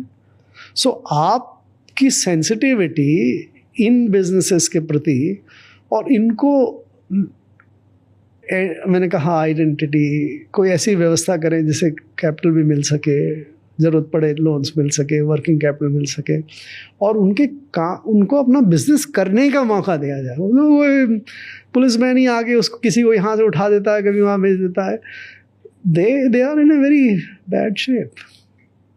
We should do something about it. And why are we not? हमारी सेंसिटिविटी नहीं है, हम अभी भी बहुत कुछ फ्यूडल हैं।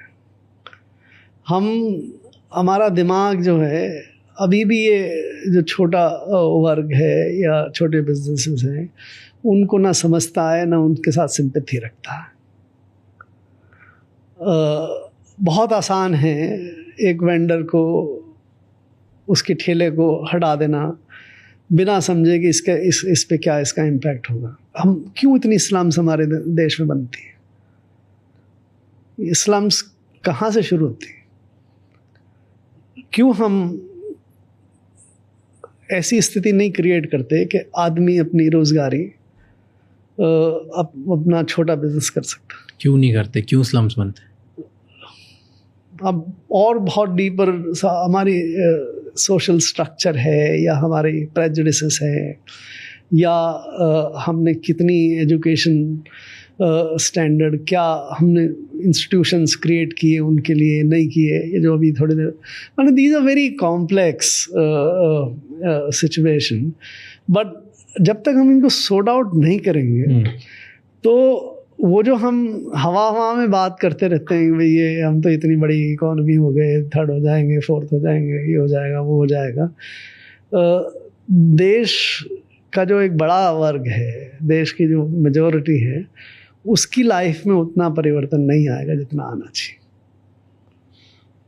Got it. हमारा फोकस कैपिटल जो हमारे गवर्नमेंट का जो रेवेन्यू आती है, गवर्नमेंट का जो पैसा आता है, उसको इस तरीके से हम यूज़ करते हैं जिससे वोट्स आए, कि उसको इस तरीके से यूज़ करते हैं जिससे कंट्री की ग्रोथ हो? ज़्यादा फोकस कहाँ होता है? पॉलिटिकल लेंस इस बात को स्क्रूटनाइज करता है कि इससे पॉलिटिकली फ़ायदा है नहीं। अगर कोई चीज़ की जाए जिससे पॉलिटिकली भी फ़ायदा है और कंट्री को भी फ़ायदा है तो वो उसमें कोई आपत्ति टॉप नहीं। प्रायोरिटी है। लेकिन जहाँ कॉन्फ्लिक्ट हो वहाँ पे अभी भी हम जो पॉलिटिकली फ़ायदे वाली चीज़ है उसको हम ज़्यादा प्रेफरेंस देते हैं। हमको फाइनेंस इकोनॉमिक्स से कोई मतलब नहीं, मतलब नहीं, ऐसा नहीं कह रहा हूँ, उसको प्रेफरेंस देते हैं। बट ऐसे ओवरऑल जब बजट प्रिपेयर करते हो, because you have been part of budget, main objective ये होता है कि सब लोग खुश होने चाहिए, कि मेन ऑब्जेक्टिव ये होता है कि हर देश आगे इस तरीके से जाना चाहिए? होना तो ये चाहिए कि देश आगे जाए, बट ये भी सत्य है कि जितने बहुजन सुखा है बहुजन हिता, तो वो वाला कि जिससे ज़्यादा से ज़्यादा लोग आपसे इम्प्रेस हो जाएं। तो आप लोगों को ये मैंडेट होता है कि ऐसा कुछ बनाओ जिससे लोग खुश हो? आप अगर बजट स्पीच को पढ़ें तो बजट स्पीच तो सिर्फ इसी दृष्टिकोण से आजकल लिखी जाती है कि ज़्यादातर लोग आपसे खुश हो। वो मैंडेट और जो देश की नीतिगत और वो सारे वो बाकी और बजट डॉक्यूमेंट्स में चले जाते, छुपा के डाल देते हैं। पर सर पॉपकॉर्न पे जीएसटी लगना तो नहीं, जीएसटी पॉपकॉर्न पे लगती है। हाँ, जो डिस्टिंक्शन है हाँ, कि ए बी सी डी इतने तरह के पॉपकॉर्न अलग अलग, कैरामल पे अलग लगेगा और इस पे अलग लगेगा। This is taking this is nitpicking of highest order, if I may say so. Nitpicking नहीं, शुगर के ऊपर बढ़ाया तो that's why it just became a thing, right? हमें मूव करना चाहिए कि ज्यादातर चीजों पे एक रेट हो। हाँ, हम एक ही चीज पे 5 रेट करने की तरफ जा रहे हैं। That is problem. Got it. Perfect, sir. Thank you so much for having a conversation with me. मजा आया मुझे बहुत सारी चीजें बात करके। I hope you found it interesting. Yeah, I found it interesting. That's why इतनी देर तक चला ये मजा हो रहा।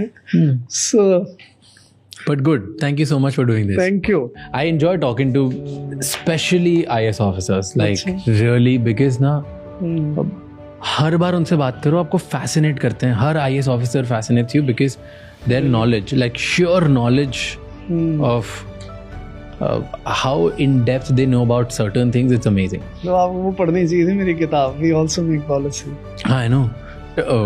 जो We Also Make Policy, वो बहुत सारे सवाल है मेरे, मैं पूछूंगा बीच में आपसे। थैंक यू सो मच ये एपिसोड एंड तक देखने के लिए। अब आपको 3 चीज़ें करनी है। सबसे पहले इस चैनल को सब्सक्राइब कर लो, क्योंकि जितना आप सब्सक्राइब करोगे उतने ही बेहतर और वैल्यूएबल गेस्ट हम ला पाएंगे आपके लिए। नंबर 2, मुझे कमेंट्स में बताओ इस एपिसोड में आपको क्या अच्छा लगा और क्या गंदा लगा, ताकि हम वो मिस्टेक्स रिपीट ना कर पाए। एंड कौन से ऐसे गेस्ट हैं जो आप देखना चाहते हो वापस हमारे पॉडकास्ट पे, ताकि हम उन्हें लेके आएँ और आपको ज़्यादा से ज़्यादा वैल्यू दे पाएँ। एंड नंबर 3, ये एपिसोड किसी एक इंसान के साथ ज़रूर शेयर करना, क्योंकि one conversation